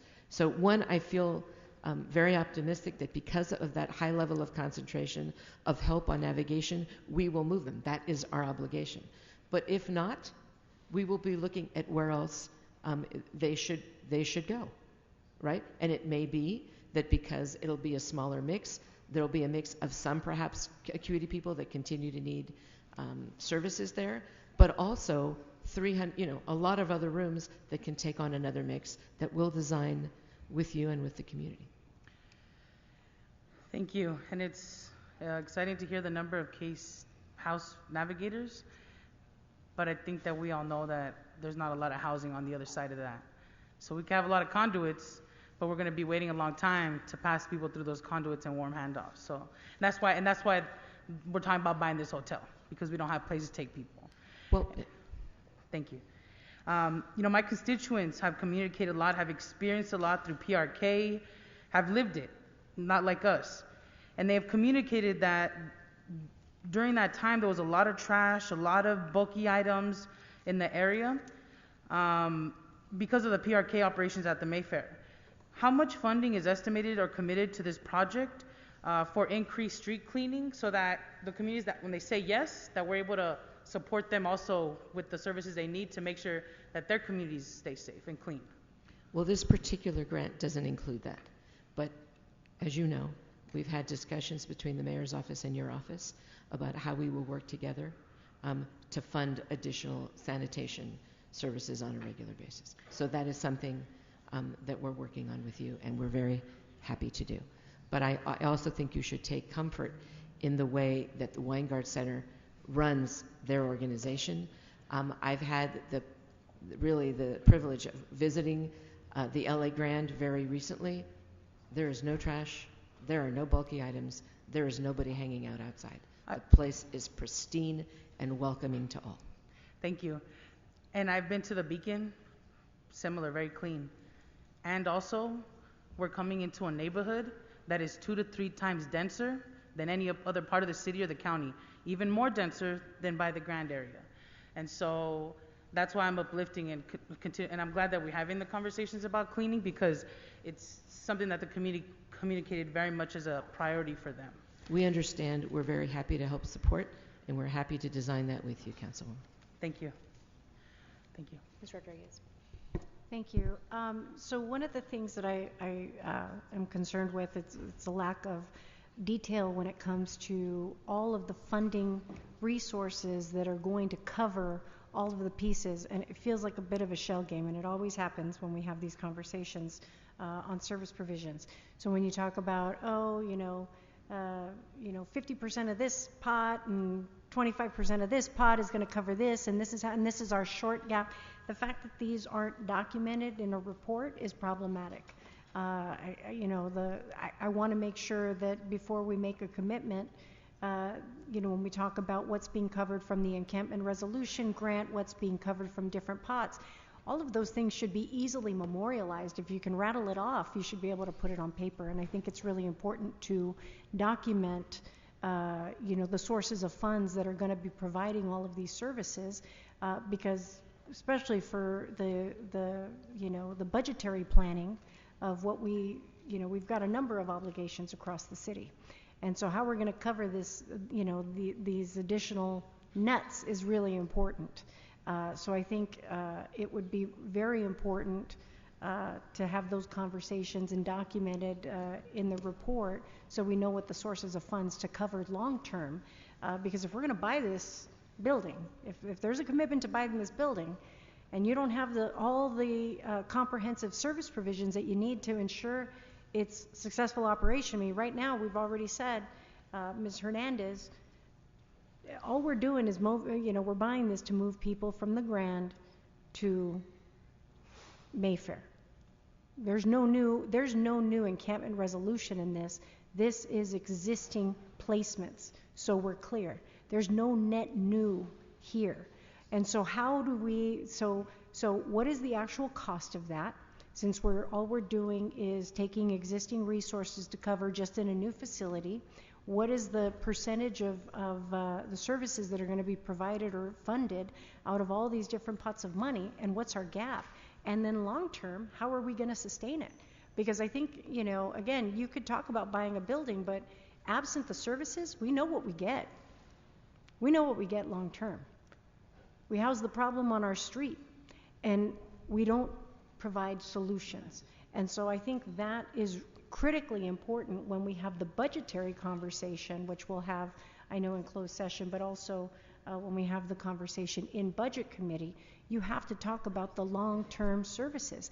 And, you can talk about year 1, year 2, but you're already doing that right now. You're already doing that right now with, so we know what to expect based on what is already operating at LA Grande, and the community should be, you want to know what it's going to be, then there's your example. My question is, what's the sustainability of what is provided in terms of the services, given the acuity levels that are going to be at these locations? Because we know what the dynamics are. It's widely reported. It's not anything we need to learn. We've learned it. We know it.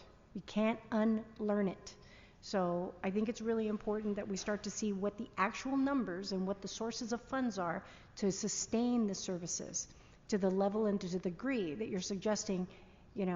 Again, I don't have the experience. I loved everything that I heard. But I don't have the documentation to corroborate that.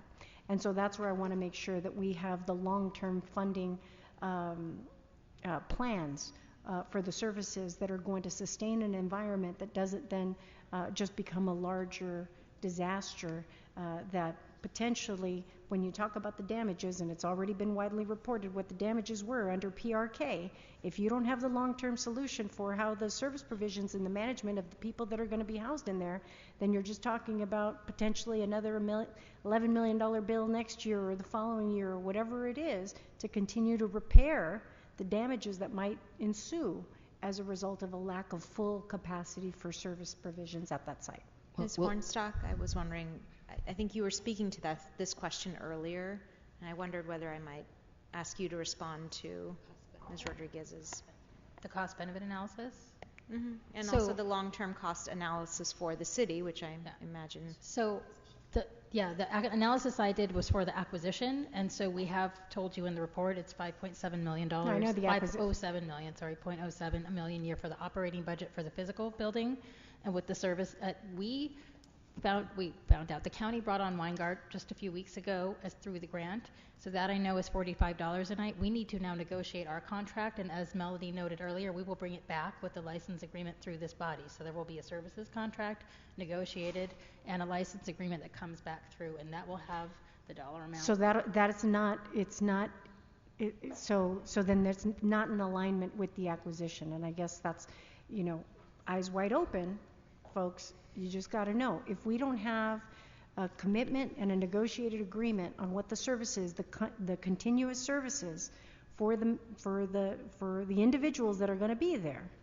that is probably one of the most important pieces, if not the most important piece, that also protects the operations in terms of what the impacts are to the neighborhood. So I just want to be clear. So you're saying that that's going to come later? It's going to come, I mean, again, just a few weeks ago, they were brought on through the county side of the grant, and so we will be coming back very shortly, and as we noted, working with the council office and the community through a process to bring forward that contract. So we were able to develop an operating budget that is before you, and every year that will have to come before you. That operating budget is part of the budget. So similarly, every year the services will have to be brought forward. Right. But also, ma'am, the issue of the base of the services are based on the dollars that we spend in Inside Safe that have already been completely documented through the budget. So these aren't new numbers. We understand what the base numbers will be based on what we're doing in Inside Safe, which we report regularly, and which were estimated and approved through the budget process in several memos. So there's not like there's something else that we're basing it on. The well, $86. But the scale to which Weingart is proposing to do it, and I guess, you know, again, because we talked about the encampment resolution grant and so much of that covering certain portions, right, where the gaps are. Mr. Blumenfield was just asking that question. So again, I want to know long term, right? So now we're saying we don't have the full commitment yet for the services yet. That'll come later because we don't have that contractually obligated yet. So it's an idea, but it's not memorialized. And so I just want to be clear for for the public and I just want to be really transparent. I want to be clear on how we're going to fund it in terms of the services. What are the sources of funding? What shortfalls remain in covering the services, the comprehensive services that are needed? But also just for, how do we sustain it? How do we sustain it beyond this initial, what happens once these encampment resolution grants are no longer there, potentially? What percentage of that is covered? And because we're going to be taking all that on, because we don't have a commitment from the county. I want to be really clear about what we're committing ourselves to.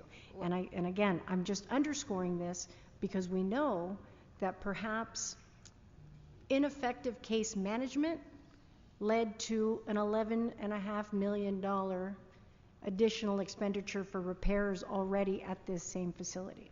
So I want to be clear, the risk and the potential additional cost that would be associated with it. Thank you. From what I understand from what you're saying, just so I can summarize, what I'm hearing is we have a 2-year commitment for this very high level of funding, services, that the city has committed its share, and that we are getting additional funding from this encampment resolution grant to provide that funding. Beyond that, we don't know. And we'll have to figure out at that point if there are still the same high acuity individuals living in this facility, that we will have to find a plan forward for them that will work for their needs and work for our city's budget. And at that point, we'll have to figure it out. I do want to say, though, that we have demobilized shelter sites before. That means we've worked towards getting people into their permanent solutions with a deadline in the past, and have done that at multiple sites. And so maybe what we would need is a plan around that 6 months before the end of the 2-year period.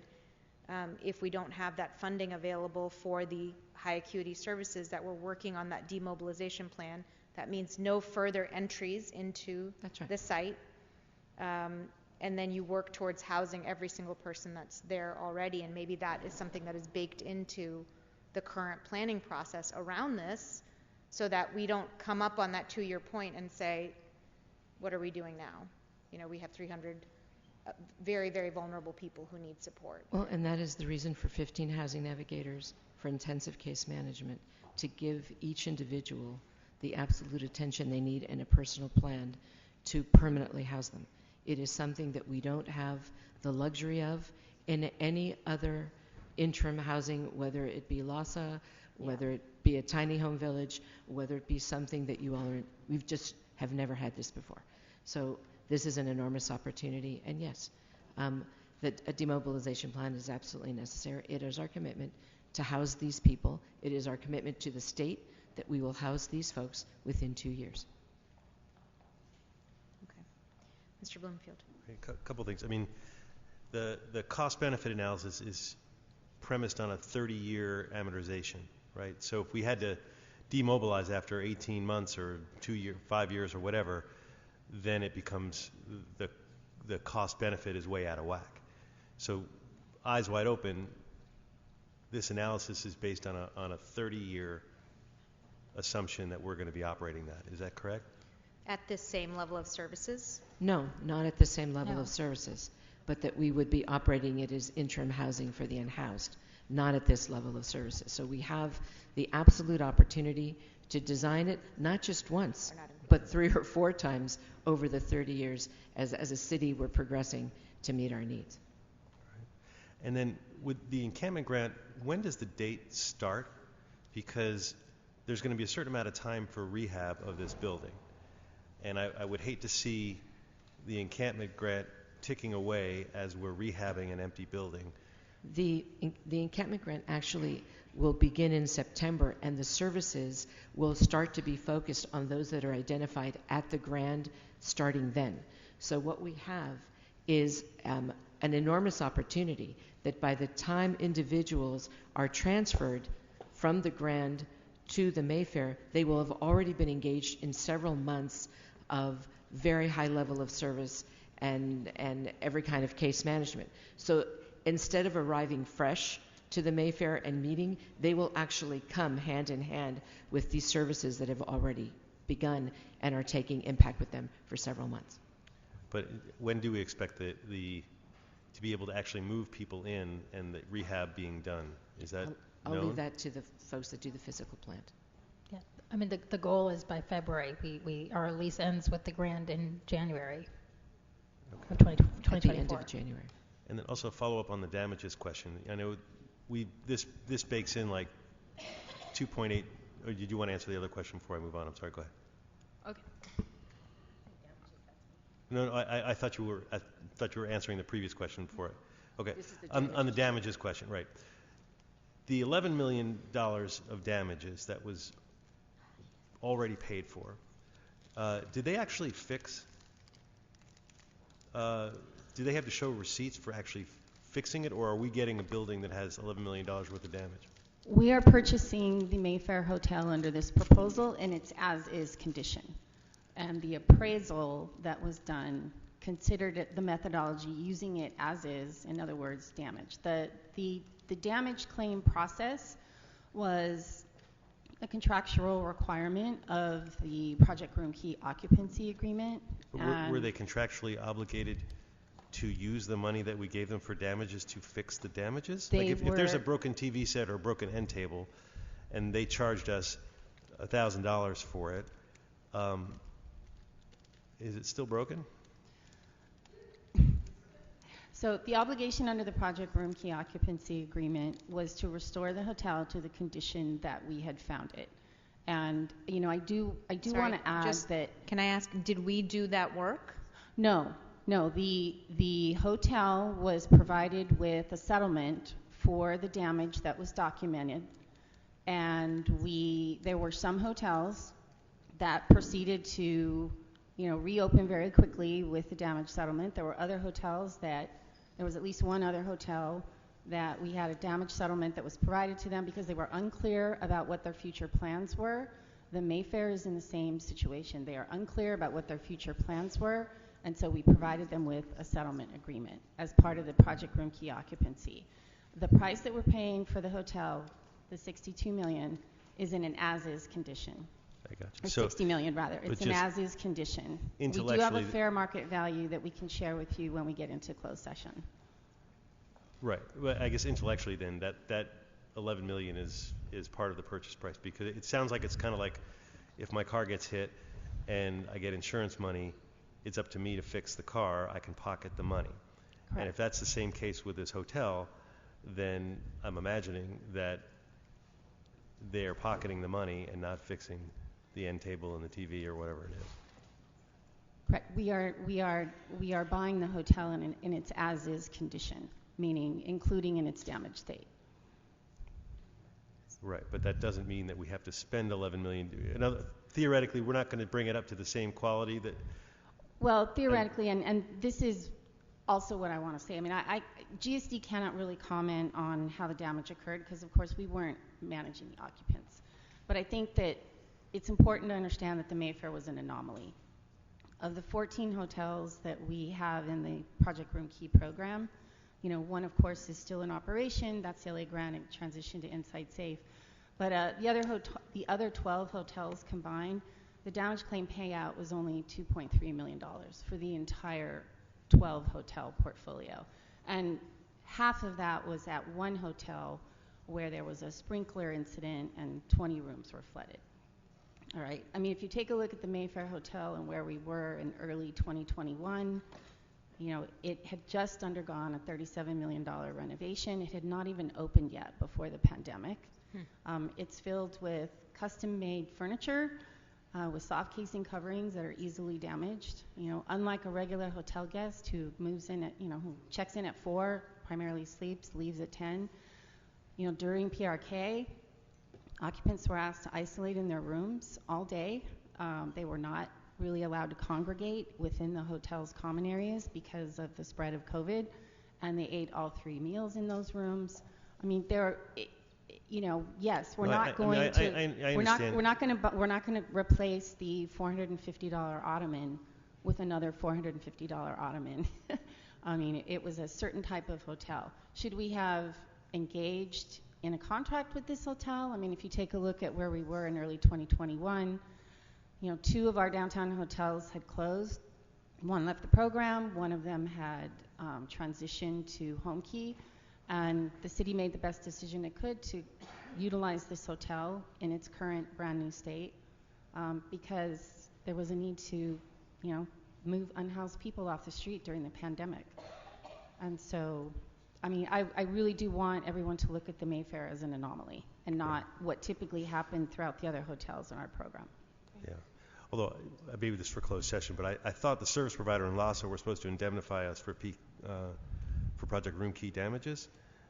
So did we actually pay that, or was it Project Room Key paid it? The city has paid for the damage claims through the PRK funds.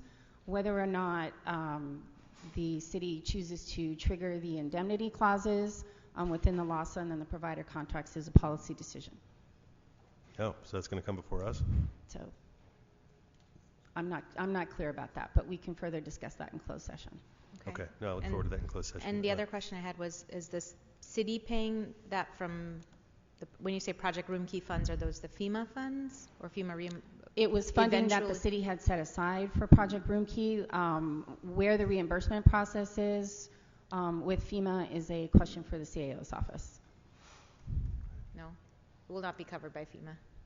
Mr. Gibson is shaking his head from the seats. So if we can get FEMA to cover part of it, or any of it, that would be great. Are we applying for that?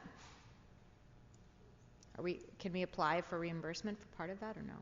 We at GSD had developed, you know, the estimates. We had inspected the rooms. We had created the documentation, keeping in mind that, you know, it would be submitted as part of the FEMA application. You know, we worked with, you know, Ernst & Young, who was hired by the city. We submitted all of that information. It's going to be several years, my understanding is, as to whether or not FEMA will accept those damage claims, even for the hotels that we closed in 2020. Okay.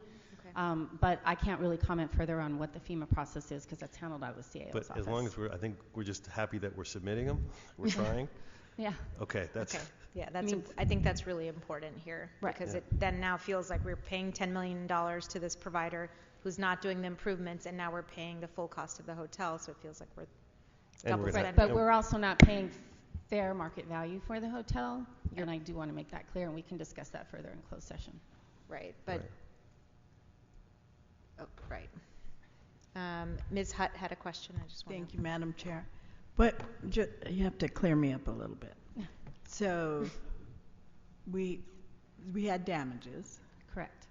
The damages are 10, 11 million something from Project Room Key. Correct. And we are settling, correct? Correct. And we could possibly ask the feds for reimbursement for settling. But we have or we have not yet? We have documentation as we had developed for the previous hotels. Whether or not the CAO's office is intending to submit those to FEMA is a question for that office. Oh, for the CAO? Correct, yeah. Okay. We do not handle FEMA claims at GSD. That's a process that's handled through the CAO's Mr. office. Gibson is right here and can answer that question briefly. So claims for damages such as this were to be submitted in a certain timeline. Yep, I'm going to move it to me. Give me just a second. Are we good now? Fantastic. So certain claims had to be filed in a certain timeline for FEMA. So there's certain requirements that have to be met. We had asked for an extension of additional time to submit additional claims. I don't think the first glance of that was a favorable review, and we did not have it. And we are still going through a number of FEMA claims already, so I wouldn't put it all the way as an absolute no. But there is an absolute challenge at this moment in time making a claim because the claims were due last year. So anything that's settled now has to go another route. So there's another opportunity for reimbursement for claims to do with room key, but FEMA gets very complicated very quickly. But if there is another opportunity, could we just make a request that you commit to applying for reimbursement through that opportunity? Oh, yes, we're already on that. Did we submit it or didn't we submit it? I thought I heard, maybe I misheard, that we submitted this. It's going to be years before we find out if they're going to grant it, but that we submitted. Did not hear that from me. No, I was speaking about, for example, in 2020, 2021, I mean, GSD provided the documentation. We worked with the CAO's office and Ernst & Young on submitting the damage claims for those other hotels, the 2.3 million that I discussed. But we were advised it's going to be several years before we hear back from FEMA. The damage claims for the Mayfair were just settled this spring. We didn't even receive the proposals from the hotel until January and February. And then, had to go through extensive documentation. So we didn't even settle that claim until this year. So for us to have missed a deadline last year is difficult, because, like I said, we didn't receive the proposals from the hotel. But we can still submit it, is what you're saying. You're saying it's just, you don't think it's likely, but I remember with the earthquake, we were submitting things for years, and it took over a decade, more than a decade, to get all of our yeses and nos. Sorry, I don't want to. I know. We have a number of issues here, Mr. Gibson. I think if you can just commit that we will do everything in our power to submit for these claims, I think that will satisfy the committee at this time. We have and we are for Okay. for all claims dealing with Great. this. Yes. Let's. Ms. Hutt, did you have additional questions at this time? Mr. Lee? These last couple of years, I think some of the concern of this council has always been that Sacramento is making decisions and taking local control away. And it seems that this project and how it was handled was a bit of a surprise to Council District 1. Do you have other, I heard somewhere earlier you talked about things in the other projects like this in the pipeline.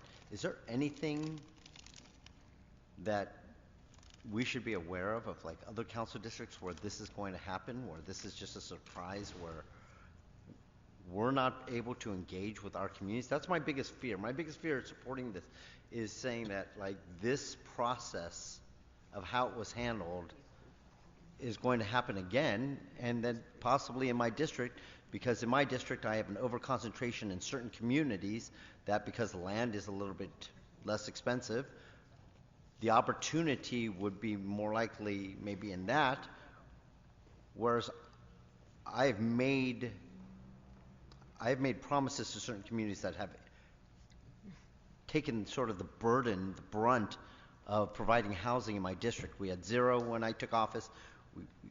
We understand that housing is part of the solution, so we've made this commitment, but now I've seen one community take the brunt of that, and it worries me that communication. Do you already have other sites in mind where you're going to be doing this in other council districts?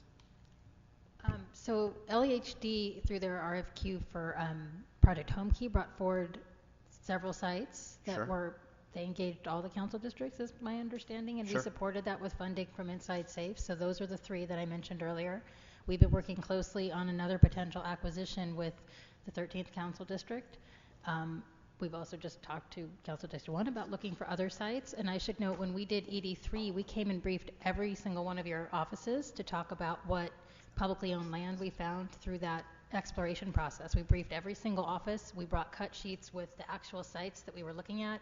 We asked for feedback, and we said we will work with all of you as we go forward on working on a public lands process. And we've since then applied for a grant to get funding to do more due diligence. And no, I understand the sites that, I mean, there are sites in my district that I know we've worked together. We've worked with the CAOs, so there's nothing that is not on those lists. There's nothing going to be a surprise. There shouldn't be any time that there should be a surprise to any council office moving forward if it's something that we both agreed on is a viable site.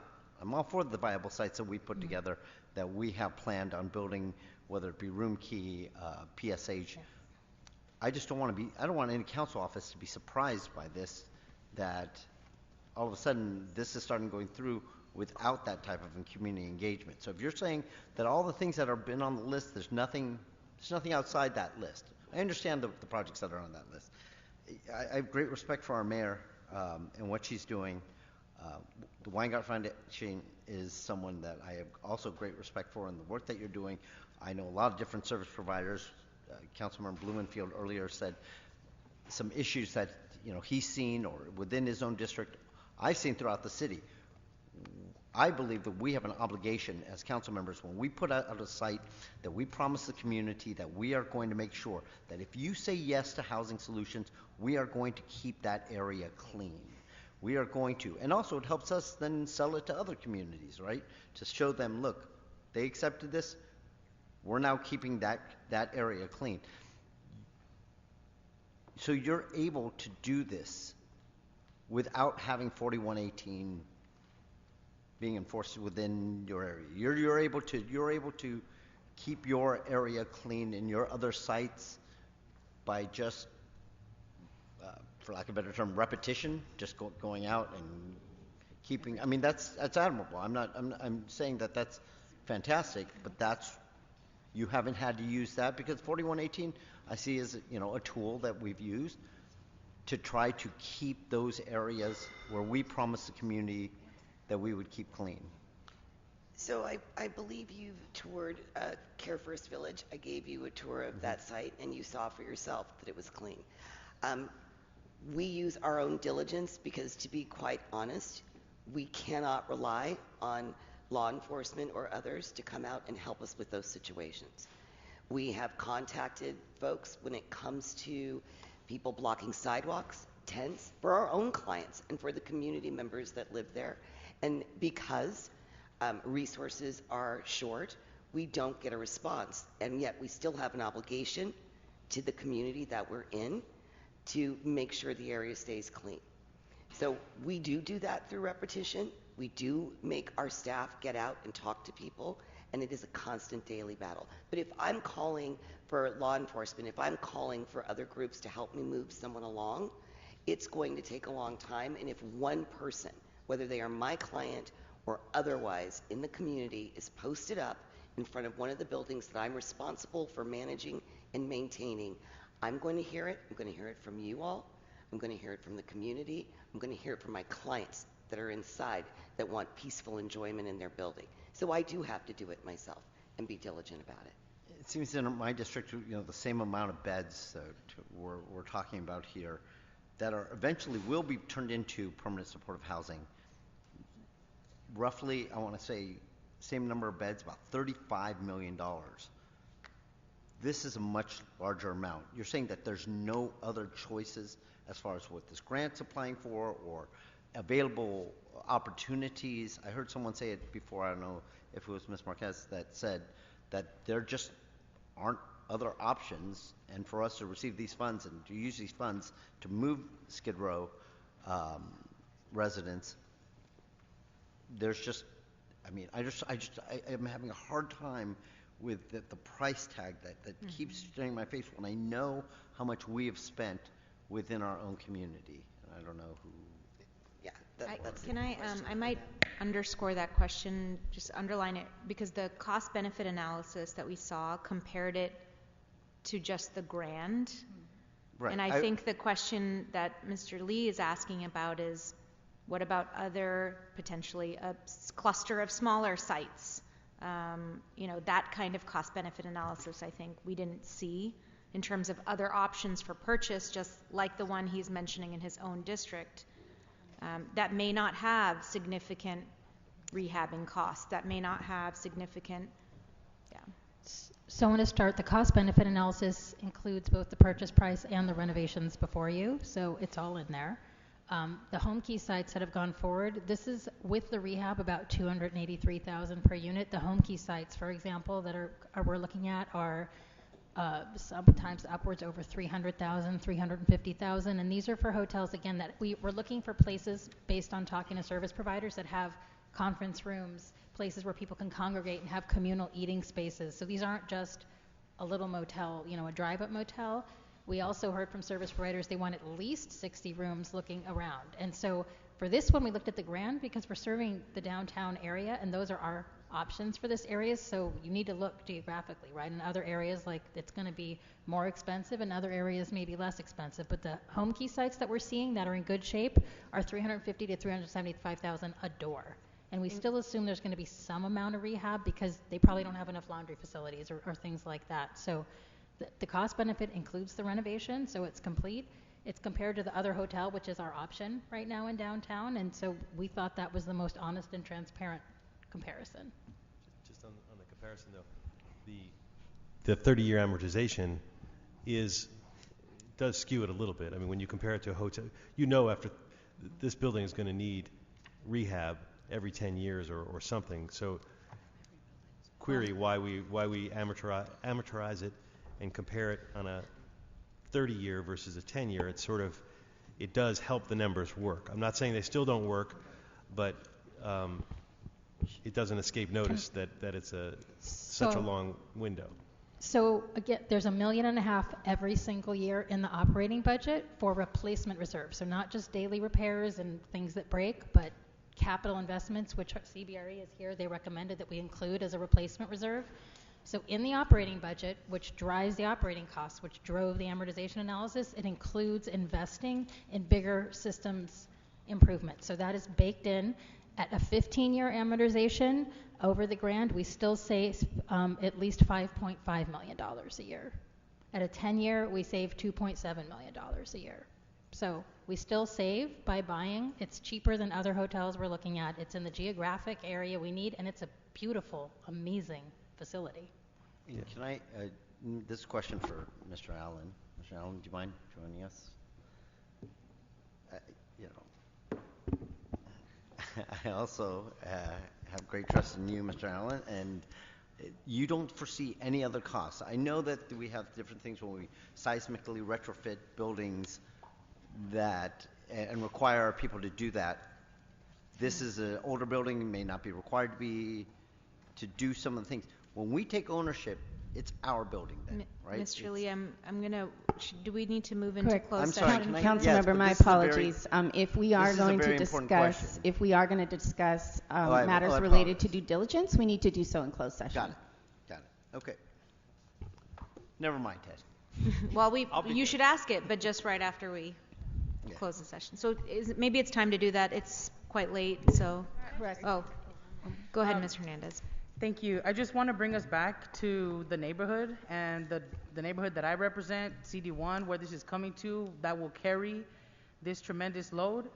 I want to ask, and I know we briefly touched on it in the responses that were in conversation, but I need more public clarity than that and more public commitment than that. And so when we talk about trying to expand and create more, for example, LACC street cleaning teams, creating a community advisory board, creating a street light improvement plan and being able to implement that, working with EWDD to support our small businesses around that area that will also carry the load of folks in that area. Is there money that can support the implementation of that when the Mayfair is opened? I believe, Councilwoman, that in your discussions, there was an agreement that funding would be sought. Your staff called. I think you have. I spoke with the mayor directly. Yes, and that was the conversation. But so has there been any? So what we have said, we would work with you. I mean, this is an issue for the council that we would work with you on. Is you wanted, and the community has every right to expect, support. So extra money for sanitation, a community advisory board, which we're happy to do. Right, those are the things you asked for, and you asked for some specific help, which we are more than happy to do, around Inside Safe. Those are the 3 items I understood you specifically discussed with us, and that we're happy to help you with. Thank you. Is there any clarity on where we could seek those funds to make sure that we can get them? Because it takes a while to expand a contract with some of our providers like LACC. We need time and for them to hire. What we recommended to your team is that a motion be prepared asking the CAO to identify funding for that extra cleaning, and we're happy to support it. Okay. Thank you. Okay. So at this time, I think. Chairwoman, sorry. Yes. Okay. Would like to know if I can introduce verbal amendment now, please, before we go into closed session. Sure. Thank you. Is it okay if I read it in? Seat Attorney? Rep? Where are they? I'm going to go ahead and read it in. It's a verbal amendment. I move that the MFC report relative to the acquisition of the Mayfair Hotel be amended to include the following additional recommendations. Number 1, instruct the Office of City Administrative Officer, CAO, to identify $400,000 to fund clean team services in the area surrounding the Mayfair Hotel to enhance street and sidewalk cleanings, bus shelter maintenance, and regular public trash pickup. Number 2, instruct the Los Angeles Homelessness Services Authority, LAHSA, to include language in the service provider contract for the formation of a community advisory board consisting of community members, service providers, and the council office and other elected official representatives, including the mayor's office. Instruct the Bureau of Street Lighting to create a street lighting improvement plan for the area within a 1,000-foot radius of the Mayfair Hotel, and to report back on the estimated cost to implement it, with the report due prior to the facility being opened.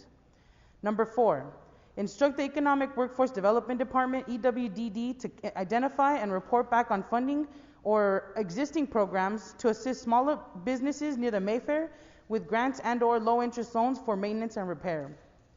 Number 5, instruct the Office of City Administrative Officer, the CAO, the Los Angeles Homelessness Authority, and other agencies to report back to the City Council prior to the occupation of the site. This report should include A, a comprehensive operations plan for the site that we can work in collaboration with you all to create. B, an exterior maintenance plan. C, an action plan for clients that are exited from the site so as to mitigate the impact to the surrounding community. Number 6, request the mayor's office in collaboration with the Council District 1 to identify encampments in the surrounding community and conduct inside safe operations to serve the unhoused community members in the Westlake adjacent area within 30 days. 7, request the mayor's office to provide quarterly reporting to the Community Advisory Board and the City Council on the outcomes for clients residing at the Mayfair. And that none of these additional instructions to the MFC report should delay or preclude the purchase from moving forward. And I want to be... Thank you so much. Thank you. And I want to be very clear on why I'm putting these amendments forward. We are the guinea pigs in this process. We need to set standards because my community has demanded that we meet their needs and what they're calling for, and this is what they've called for. Knowing that this is a forever purchase, we want to make sure that this is in front of folks from the beginning so that we can prepare, move money, implement. So when February hits and we open the Mayfair, our community has already begun to reap some of those additional cleanings that are desperately needed. So that's why we put this forward. We think it's, I'm a yes and person. Trying to find solutions and meet at the table, this is it for me right here. Thank you.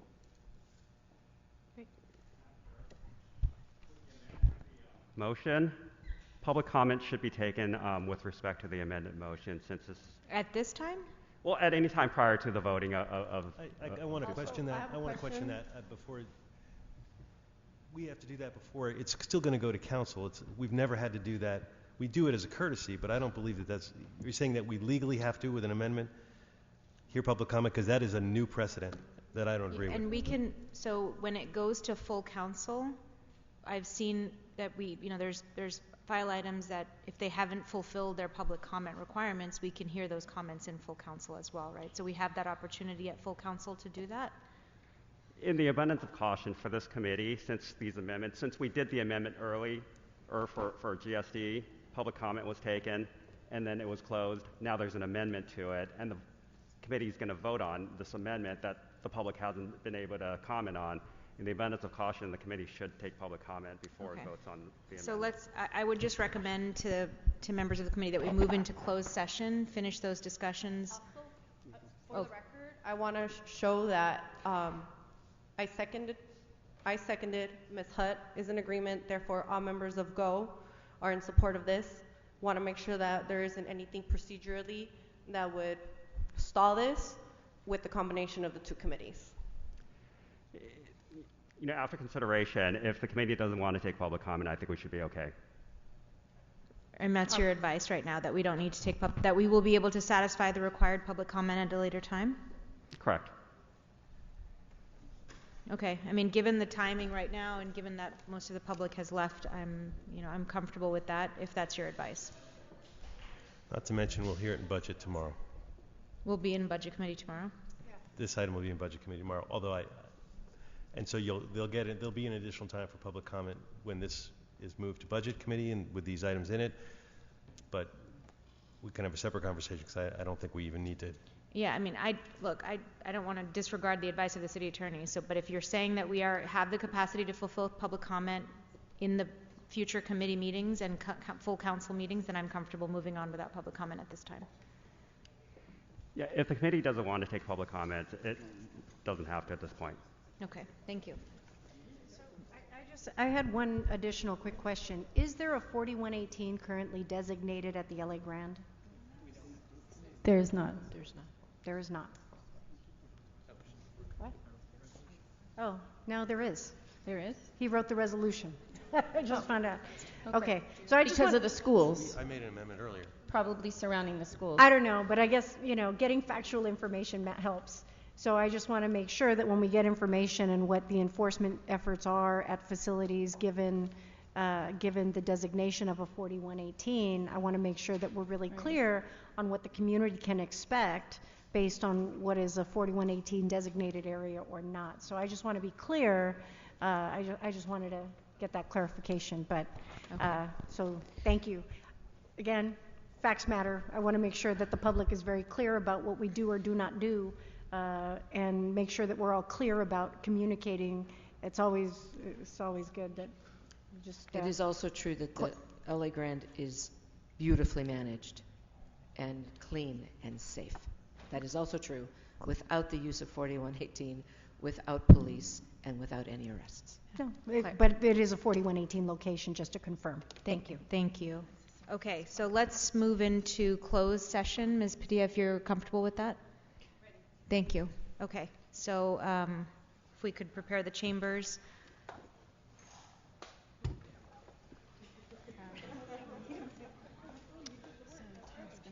What will the vote consist of? Is it going to be all of us together or no? Separate It's committees? one committee has to vote, and then another committee has to vote. Okay, thank you. I think I would recommend, that no, Mr. Verano will let us know. And with the amendment, is that? As amended. Okay. Yeah. Okay, thank you. And Madam Chair, I have two other amendments. Is mic on? I don't think we've started, so maybe that's why. Is Those two other report back amendments. I think I saw one. It's fine. Yeah. I saw both. Yeah. Okay. Anyway, I want to present those. Sounds good. Are we back? Yep. Oh, okay. Are we back? We're ready. We're back? Yep. Okay, so Mr. Clerk, I'm supposed to ask you a question. Is there anything to report in open session from that discussion? There's nothing to report in open session, Madam Chair. Would you like for me to Sorry, go ahead. recall the roll just to confirm attendance for the committees? Thank Madam you, Chair? yes. Councilmember Rahman. Here. Councilmember Blumenfield.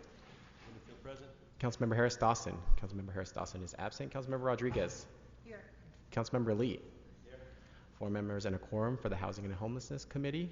And now I'll be calling the roll for the Government Operations Committee. Councilmember Padilla. Present. Councilmember Hernandez. Present. Councilmember Hutt. Here. 3 members and a quorum, Madam Chair. Thank you very much. Okay, so I think at this moment, after the lively discussion over the past 3.5 hours, we are ready to discuss the amendments that are on the table and take some votes on these items. Is that fine with you, Ms. Padilla? I don't believe we need to discuss. Everyone in my committee was in favor of your amendments, and I just got to call the roll. Well, Mr. Blumenfield wanted to present some additional amendments. Is it all right if he presents those now? Go ahead. So 2 additional amendments before we move to voting. They're both report backs. And one is to instruct, and I've circulated so you all should have seen it, but I'll read them out. One is to instruct the General Services Department, GSD, and the Bureau of Engineering to report after the city takes possession of the Mayfair Hotel the full cost of operating and maintaining the facility, including cost and length of time to build out facilities needed to provide services to Mayfair residents, including kitchen and dining areas, laundry facilities, and areas for social services, all work required to bring the Mayfair Hotel into full compliance with the American with Disabilities Act standards, including elevators, common areas such as ballrooms, common bathrooms and kitchens, and individual rooms, cost of external improvements such as lighting, cameras, and security to help ensure the Mayfair is a good neighbor to the nearby residents and businesses, annual cost of ensuring that the Mayfair Hotel building is kept in a state of good repair, including amortization of projected costs for major systems, including roof, plumbing, electrical, HVAC, need for and cost of providing parking for residents or staff vehicles, bicycles, or other devices, and time and cost of any needed seismic work, including rooms and other facilities that must be vacated during work. The second one is to request the city attorney, with the assistance of the Housing Department and HACLA, to report regarding the following liability that the city may face as the owner of housing, including any options for mitigating that risk or transferring risk to service providers, applicability of the rent stabilization ordinance or other tenant protections to residents. So again, those are report I will backs. second that amendment, Mr. Blumenfield, and recommend you for a second career in auctioneering. All right. Yes. Quick question on process.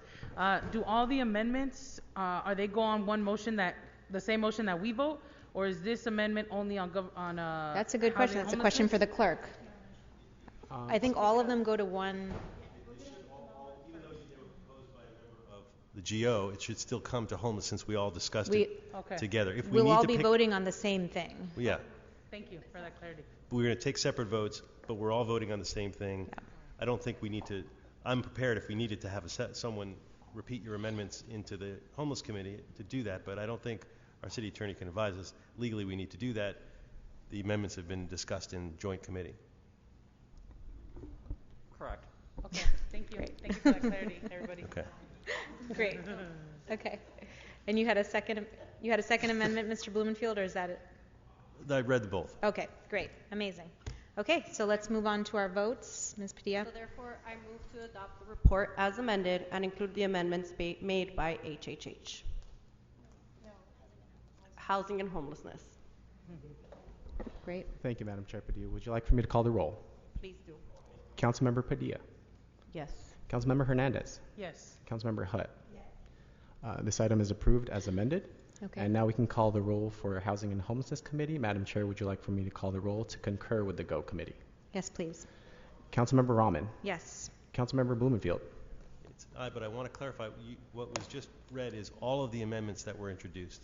That's correct. So we're going to be, so what was approved were the amendments by GSD, the amendment by Councilmember Rodriguez, your amendments, and then Councilmember Hernandez's amendment as well. Just for the record, thank you. Aye. Councilmember Harris-Dawson. Councilmember Harris-Dawson is absent. Councilmember Rodriguez. No. Councilmember Lee. Aye. 3 ayes, and this item is approved as amended. Thank you. And Mr. Chair, Mr. Clerk, the desk is clear?